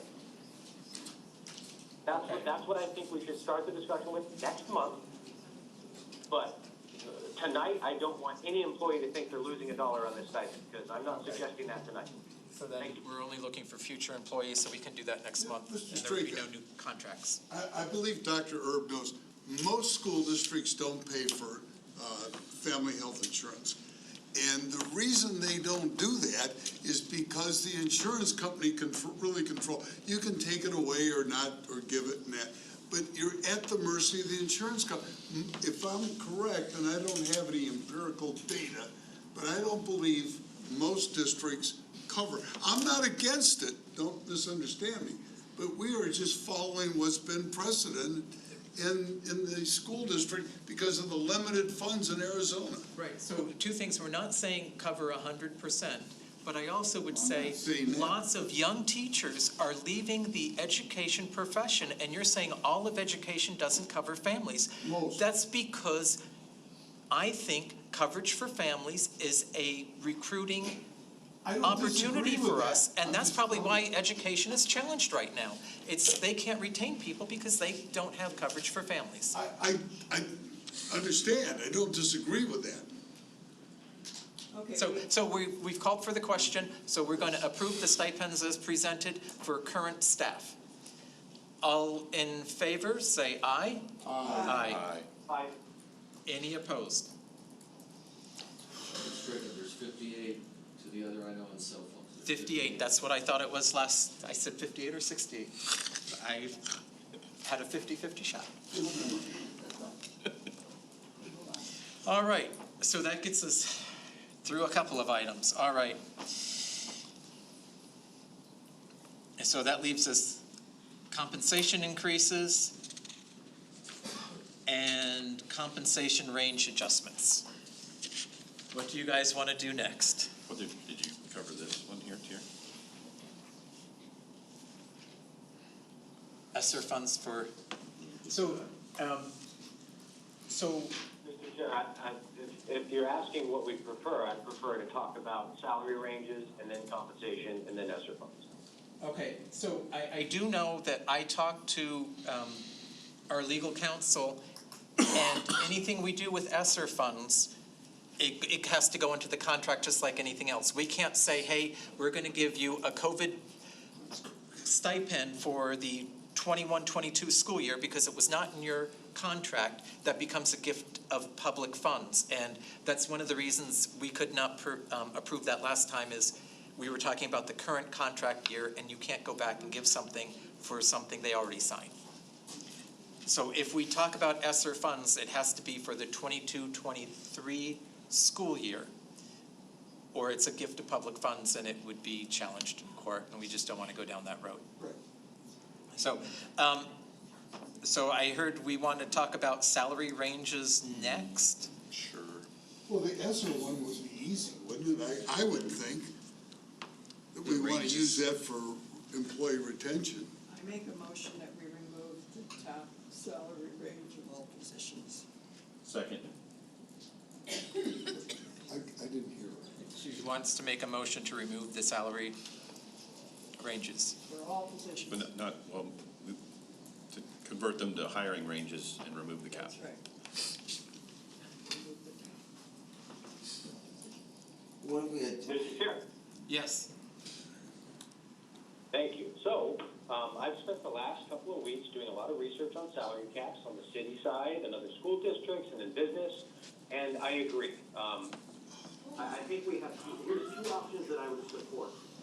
So, we either remove the caps completely, which is probably the easiest option, and in doing so, if we're going to use the current salary ranges as starting salary ranges, that they need to be squished together quite a bit, because some of them are $15,000, $20,000 differences.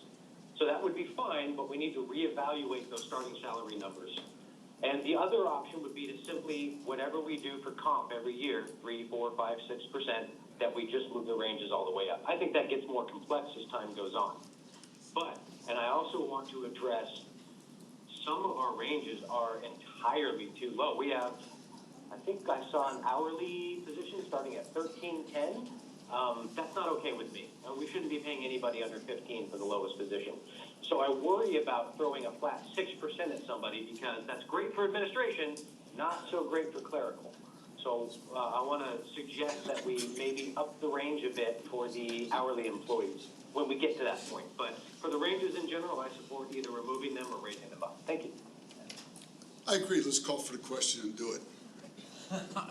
So I have a concern on removing caps. It is not an effective way to manage salaries, and converting them to hiring ranges, there's not an incentive to ever review them because everybody's been hired in. And what happens is, if they do get converted, there's not a way to make sure that we're staying market competitive. The reasons you have ranges are to make sure you're market competitive. As Mr. Hutchinson pointed out, we have some that are just not in the right range. That means if we remove it, people who are in the right range, then we have to make we have to make market adjustments, and we don't create a mechanism to do that. So I'm just gonna call one specific one out. IT people are dramatically underpaid in the range. If we keep that at the salary or hiring range, then what we're saying is, when you came in, you made a bad deal, and we are never gonna adjust you. Because that's what a hiring range is. You make your deal coming in, and you're done. That's why you have ranges that you regularly adjust to the market, and you say, this is what the market is, and if the market goes crazy in one area, you have to be competitive and raise it up, and then everybody who is in that range or in that salary concept should be adjusted because of how the market has performed. There is some, excuse me, Mr. Chair, correct, there is some rationale for what you said. The problem is, we haven't kept up as a board. That's the problem. And I'm saying, going from, is it Savornik? I forget, it's as bad as Migliorino, but it's time to be proactive and for us to be a leader and make some of these things right. It is absolutely, unequivocally impossible to always figure out the right ranges, the right salaries, the tops. There'll always be a problem. But we have kicked the can down the road far enough. I think it's time to just do it. I second you. See, I would say, what you're saying is we haven't done our job, so we're just gonna say, let's not do a job. It's time to do our jobs. It's the times. We are where we're at, and what we want to accomplish, we need to remove the caps. And if you want to put a cap on next year, If we are in discussion, it does not call for audience response. That's inappropriate. Mr. Kaltenbach. Mr. Straka, we have not directed staff to help us do a good enough job about moving and adjusting to market. The current study that Mr. Erb just showed us shows us that clearly we're way off in a whole bunch of these categories. It seems like we, as a board, don't want to ever look at any of this till we get to end of year crunch time, and so maybe this salary range thing should be on our board calendar in October, November, so we can get that out of the way. But that is different than the cap issue. So a salary hiring range, we should have those in marketplace, but a cap just punishes longevity. Now, I know out in the business world, perhaps caps encourage employees to stretch or move or, seek, higher professional levels, right? Like whatever it is. And that does happen in our district, right? We have clerical people that move from, I don't know the exact terms, clerical 1 to clerical 2 to clerical 3 or whatever it is. But there are a whole bunch of positions in our district, and we're still small. Like as an employer, we're still small. And so we have one-shot positions. And we have a ton of our employees, a huge percentage of our employees that are pretty much as high as they can go and stay in our organization. So if we value them as employees, we need to get rid of caps. We want to keep them here. And because there's this cap, that was what we hired them at, and then they stay here for 10 or 20 years, we're going to punish them. Doesn't make sense to me. So we should remove the caps. We should come back in the fall and address the hiring ranges to make those market compatible. But I think those are two separate things. I agree with the motion that Barbara made, and I seconded that we eliminate the caps. Call for the vote.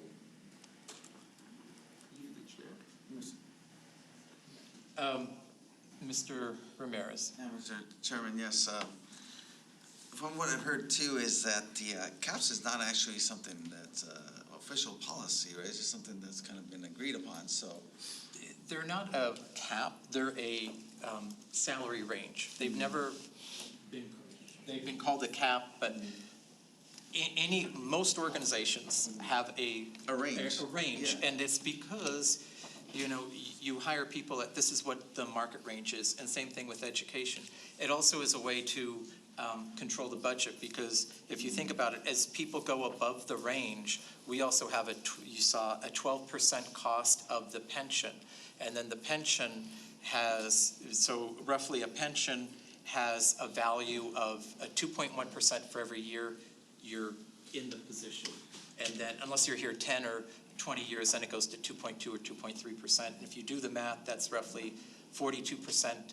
What you would have to do to get that in the private sector is 42% of that salary, meaning you'd have to invest 42% of your salary in your 401k to get a 4% return to get that income later. So it's a way for future boards not to be strapped, because I would say you see districts like Peoria, they have the same number of students that Dr. Erb will tell you that they had 14 years ago. And now they have very limited raises, because if they give too much of a raise, they're not getting the increased students. So where we are today is great, but 5 years from now, I don't know what it's gonna look like 10 years from now. So by removing a cap, you're restricting, I think, future boards' ability to give raises. It seems to me that the cap in itself is not the issue if it's a competitive cap. If we shift the ranges to where it's competitive and somebody receives an increase this year, they're not going to be at the cap whatever we set it at next year or 2 years from now. It gives them, hopefully we shift the ranges enough to where they have several years of room to negotiate the contracts. Mr. Chair, 2 points in the discussion. One is if the caps are removed this year, that doesn't mean that the board can't come back and recommend the salary ranges and restrict those ranges once we get them to the point that they are competitive. A third point I would make, and I think this point was brought up by Mr. Hutchinson, we want to be competitive as possible, but in some situations in industry, we're just not going to be able to compete. I mean, we know that. I think every board member knows that. So I'm sort of also leaning, you know, after hearing the testimony, after hearing Dr. Erb with the number of employees that would be, you know, basically it wouldn't matter. I would be okay with it supporting the motion this year, but with the caveat that we really come back and look at competitive ranges, because your arguments are very, very salient, and we have a responsibility to be thinking 2, 3, 4, 5 years ahead too. And I think that we just don't know where things are going to be. So I think there are good arguments on both sides. So I for one, will support the motion as presented right now. So, Ms. Wiley, if we want to come back, would it make more sense to adjust the caps based on whatever raise we approve this year? No, I don't want to remove the caps. I don't want to call them caps. You said there's no caps. Why haven't these people gotten raises? I mean, It's a cap. salary range. It's not a cap, it's a salary range. But the salary range will be a hiring range. Okay, call for the question. Should this be a Roll call vote. Jim Migliorino. Oh, sorry, can you repeat the motion for Mr. Ramirez? Remove the top of the salary ranges. I believe the motion was to call it a hiring range. Based on all the other districts are calling it a hiring range. To remove the top of the hiring. No, to convert, to not call it a salary cap. So the question was to not call it a salary cap, but to call it a hiring range. What You did don't she have say? any caps. I wrote directly what she said. You said to remove the top of the salary ranges. That's what you said. Remove the caps, the tops of the salary ranges, that's fine. And So then so we then will, there is no there will be top. salary ranges will be. So so Okay. what you're saying is, we're not gonna have a top of any, They're not going to be frozen. so then, effectively, what Mrs. Wiley was wanting was that they were hiring ranges. That's right. okay, so what she said was to remove the top, which means we could hire an administrative assistant for $250,000 a year, because there is no top of any range. No. That's what she said. Well, that's what the words. Yeah. Yeah, that's what she Would just you said. She reword said, the yes, that's motion what to she is. be- That's how I understood it. That's what you Change them seconded. to hiring ranges. I would change what I seconded. Okay, so they There would you go. remove the hiring ranges? But no, we call them hiring ranges. Instead of caps. Instead of caps. Call it hiring ranges instead of caps. And we'll adjust the hiring range to be more competitive so that people are not capped 2, 3 years from now.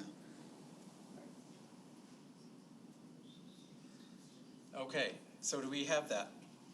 We would convert it to a, Hiring range. the salary ranges would be converted to a hiring range. It would lift the cap. We would not have anything frozen. It would lift the caps. Lift the I don't cap. know how specific you want to make it. No, it is, so the salary ranges would become just hiring ranges. Correct. So everybody, if we get a 6% raise, everybody gets it. Okay, Go. the motion is the salary range would be converted to a hiring range. We have a motion, we have a second. Migliorino, Yes. Michael Hutchinson, Yes. Juan Ramirez, Yes. Barbara Wiley, Yes. Kaltenbach, Yes. Frank Straka, I'll vote yes. Peter Pingarelli. Yes.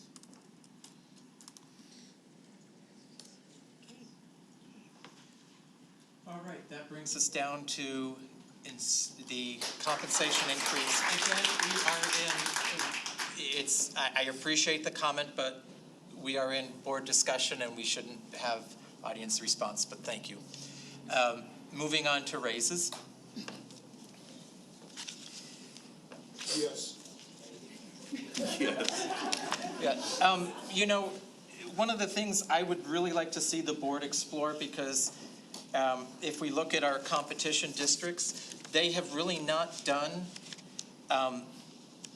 raises per se.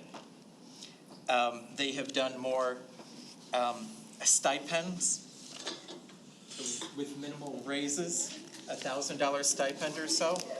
I would be, again, we have $3 million in ESSER funds.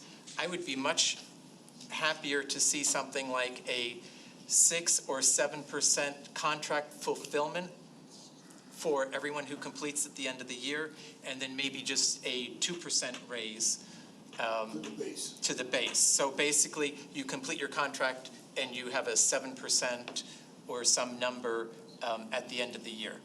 That's amazing. I actually think of that. I was gonna go 2% on the base and then 6% retention.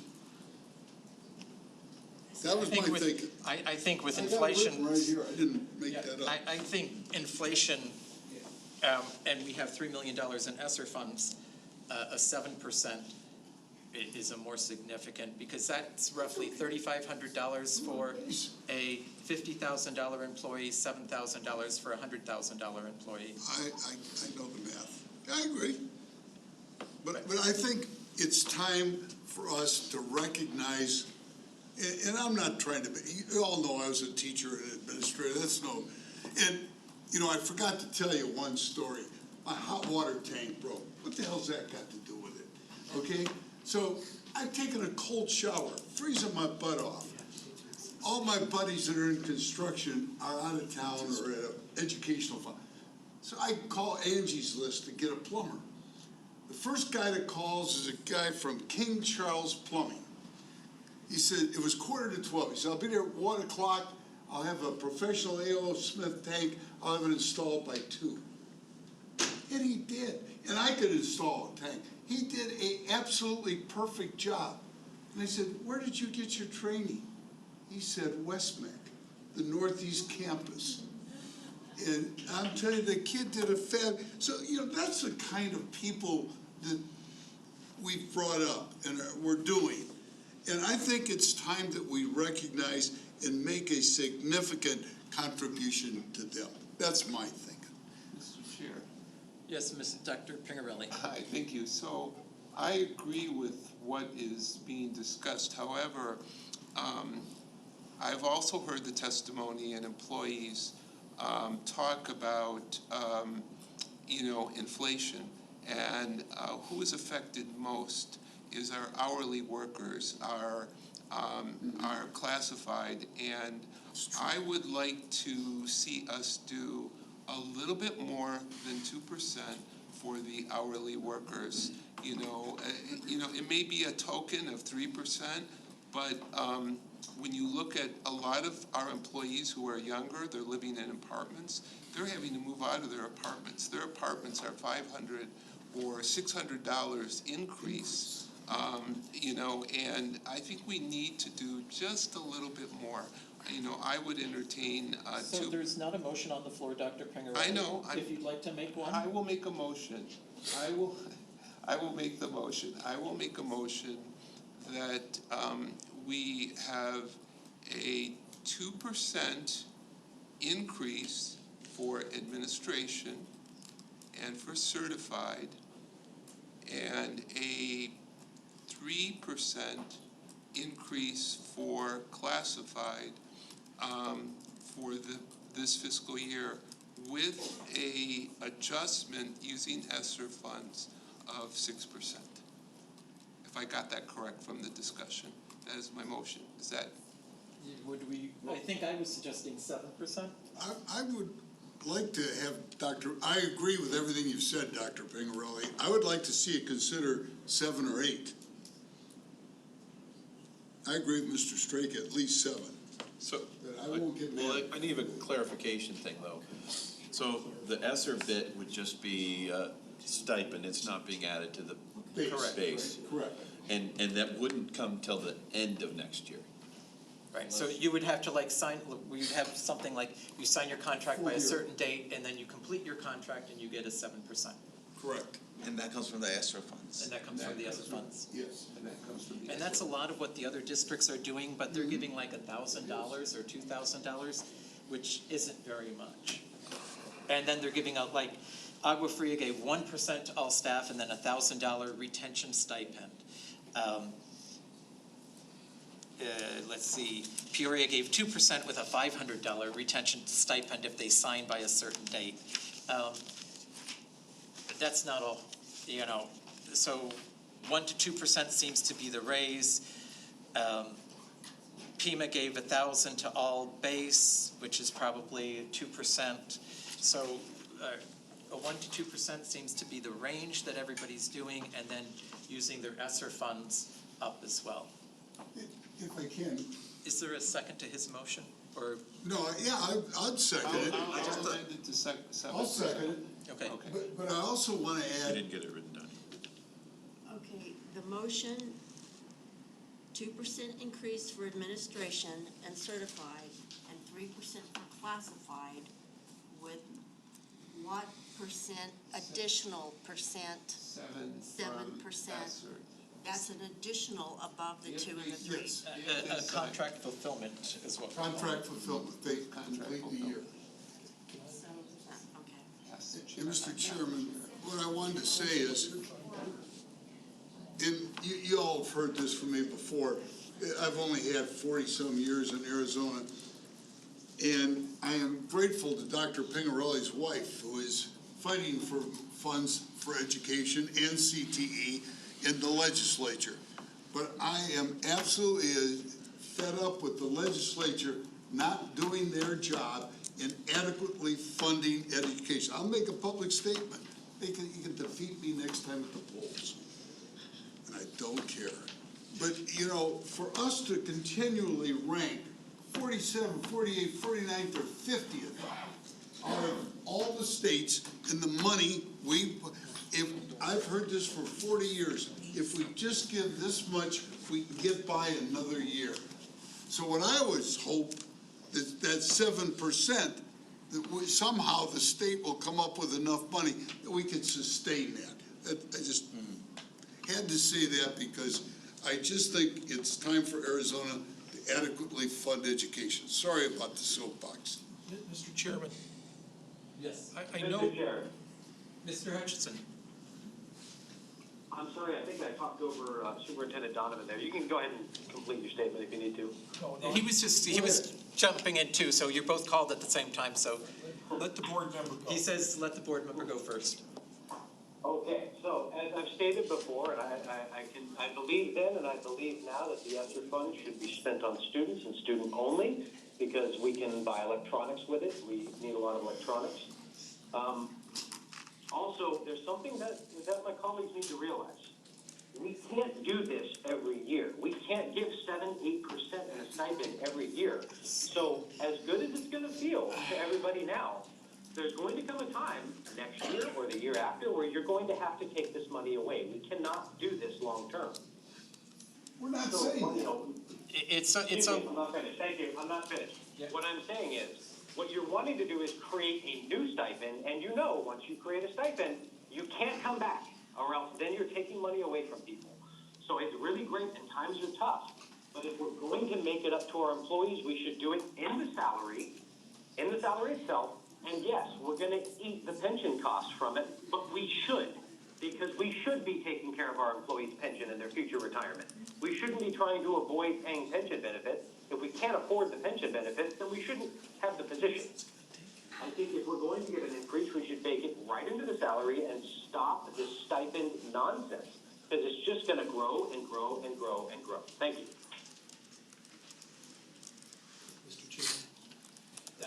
Mr. Donovan.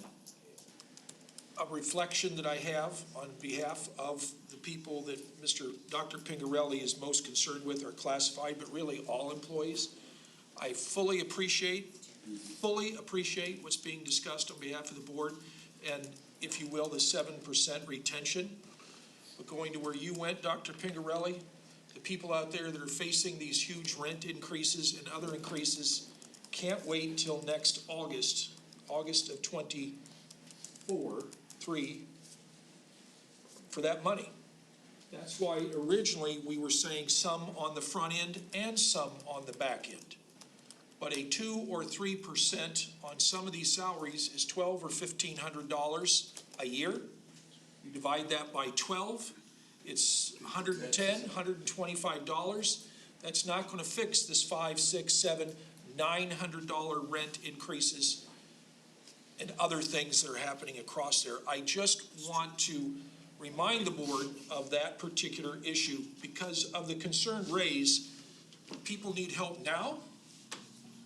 And I appreciate the fact that the board, again, prove yourself, stay, earn your keep, if you will.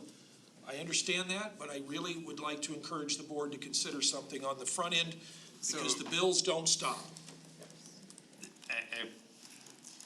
So, Dr. Pingarelli, you made a motion. Do you want to amend it? Or do you want to, and I wouldn't say it's a earn your keep. I would say it's a reward for making it through the year with the students. Better stated, thank you. Because it takes a lot to go through the year, and we've heard a lot about losing, I think, Dr. Pingarelli, I don't want to put words in your mouth, but I think we've heard a lot about losing employees mid-year. This is an incentive to get them to go to the finish line. Okay, well, I would amend it to, 50-50, something of that sort. 50 up front, 50 at the back end. For the 7%. Could we do could we do some numbers like, hey, maybe 2% for a sign by June 1st and 5% to complete the year? What? Yeah.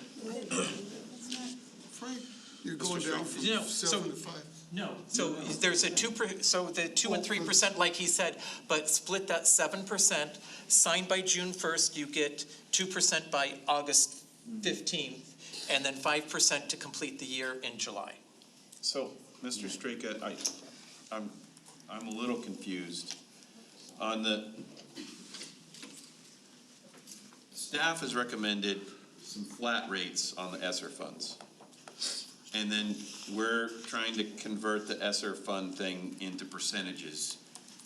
And then we've made comments about how we're worried about the people at the bottom, not the people at the top, but then we're given the bonus as percentage. So that seems to go backwards for me. If it was up to me, staff has said we can afford 6%. If you want to give more to classified staff, so let's go. My thought would be like 5%, or sorry, 4%, 6%. So admin, insert, and then classified, and then continue with the ESSER of 1,000 in the fall as a signing bonus and 2,000, whatever that is, completion. But we need to get more money into their pockets now, because like inflation is happening now, not as Mr. Donovan said, July of 23. Yeah, so I can see that. Inflation has a lot of different forms. People who are renting have a different issue than, so I completely understand what you're saying. So, Dr. Pingarelli, your original motion was, where'd it go? 2%. 2%, 3%, 2% for Administrators, inserts, and 3% for classified, and then 7% at the end, and that was seconded. Were you going to amend it, and we were going to have the second amend it, or? Who seconded it? Who seconded his motion? I did. Miglerino did. So, because we have a motion on the floor, I understand what you're saying, but we have to go with the motion first. Unless Mr. Talbot wants to make that substitute motion. Do you want to amend the first do you want to amend your first motion or keep all the 7% at the end of the year? Dr. Pingarelli Dr. made it. Pingarelli, it's up But to if you. you want to go to 2% for the hourly to 4 for now, so they get some money, more money now, and 4 later, you know, just for the hourly. What's wrong with giving them 6? I mean, I don't we can care. afford 6. That's No. okay with me. I think we're all over the place. We have to stick with So, the emotion. We have a motion on the floor. Okay. Dr. Pingarelli, Okay, so the motion was you said 2% for admin and cert CERT, and classifying 3%. 3%, And then there was 7% at the end of the year. at the end of the year. So now that 7% can be at the end of the year, we can discuss, and I would amend the motion splitting that for a percentage up front and a percentage at the end of the year. And what percentage would you like to do at the beginning of the year and the end of the year? I'm open to suggestions from the, Before you amend it, no? no, we can amend it. We can amend it before we vote on it. So I suggested 2 and 5. Half? Half? 4 first and 3 later. And I would say 3. I agree with that. I would say 3 first, 4 later. They're struggling I now. will amend it to Make 3. it 4 and 4. Then you got my 8 that I had. No, I mean, I don't want to throw around the money like that because Mr. Hutchinson makes a very valid point too. This will get us through this year, and it will, prevent liabilities on the base, but, we're going to have to think about this moving forward. But I will amend it to 3% up front and 4% at the end of the year for completion. That way, there's a carrot dangling there. For just the hourly or For everybody. For everybody. I would just like to keep it simple. I'll second it. All right. Any more discussion on this motion? So we need some clarification. So we said 2% for admin and classified. Certified, and 3% for classified. That's on the base. Then we said 3% for signing their contract that we would pay in August, and 4% for contract fulfillment in July of '23. And did I state that correctly? That is stated correctly. And I second it. Mr. Hutchison and Mr. Kaltenbach have questions. Okay, so Mr. Kaltenbach. Defer my question to Superintendent Donovan. Mr. Chairman, you've used the term completion in July. Our fiscal year is June 30, contracts. Right, so you would pay it in July, because they have to complete their contract. Well, it all gets paid off at the end of June. All ending paychecks are delivered in June. So Because then it would be June 30th. We need to clarify that, that's all. That's a fiscal. Doctor, when it is said 3% for ESSER funds, do you and your people know what that means? Okay, all right, so we're good. Mr. Hutchinson? Mr. Chair. Thank you. Not a question, just 2 quick comments. I can't support anything that uses ESSER funds for any sort of stipend, simply because we're going to run out of ESSER funds, and then we have to remove the stipends. But secondly, to those employees that are at the very bottom range, or maybe starting employees that are below 15 an hour right now, I want to make sure that we all agree to address this year and really look at these ranges. Because there's going to be a lot of people tonight that are happy, but there's going to be some staff members that aren't going to feel very happy tonight. And I want them to know that we're not going to forget about them. We're going to address looking at the starting ranges. Thank you. So, Mr. Hutchinson, are you making an amendment to make the minimum salary $15 an hour? No, but I might add an item for later this year, but if we can all just agree, like we did, I think it was Jim earlier that said maybe October we'd address it. If we actually do that, then I'm happy in that regard. Okay. Chairman Straker, real quick to Mr. Hudson. We currently don't have an employee, even though the range says 15, below $17 an hour. Thank you, Dr. Urban. And I figured that would probably be the case. So thank you for that clarification. Okay. Ms. Markham? I think we need one more piece of clarification, Mr. Chairman. The 7% at the end, you've got it 3% at the beginning, 4% at the end, that is 7% of your salary. Yes. Got it. Thank you. That's clear. We're good. All right. Ms. Markham, would you take a roll call vote? Michael Hutchinson. No. Jim Miglierino. Yes. Juan Ramirez. Yes. Barbara Wiley. No. Jim Kaltenbach.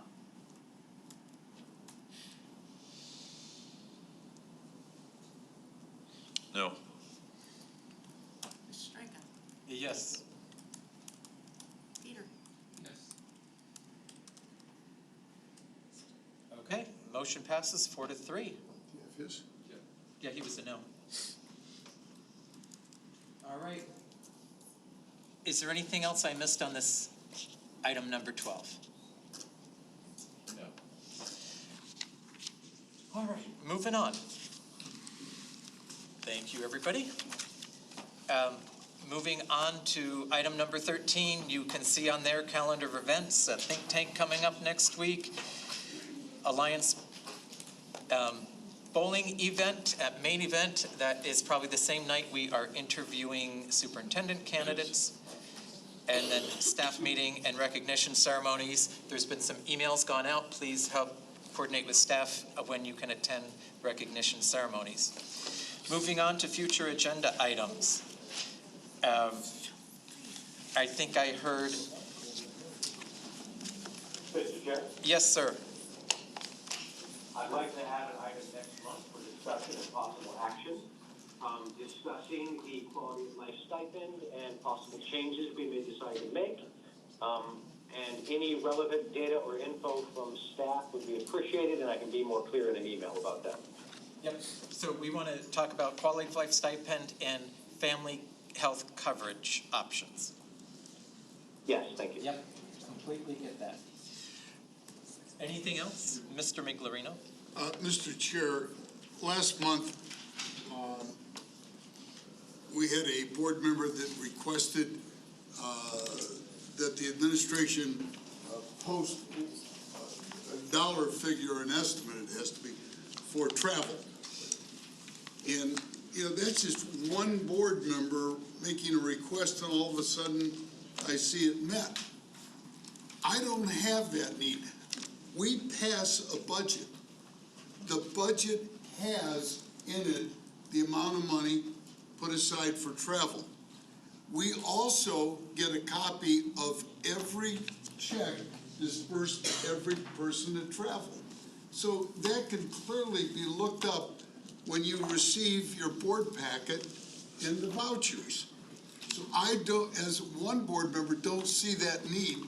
So I would like a board vote on it. Okay. So you want an agenda item to discuss travel? To discuss, do we have to have an announcement each time somebody's going to travel of the estimate?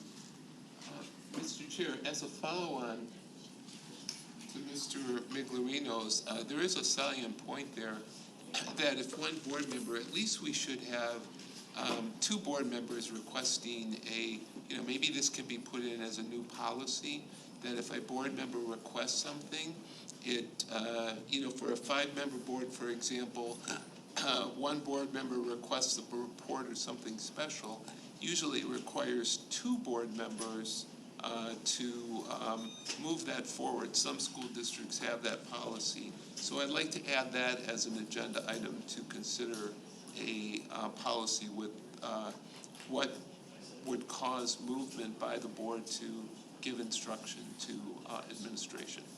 Okay. Okay. Anything else? Mr. Chair? Mr. Hutchinson?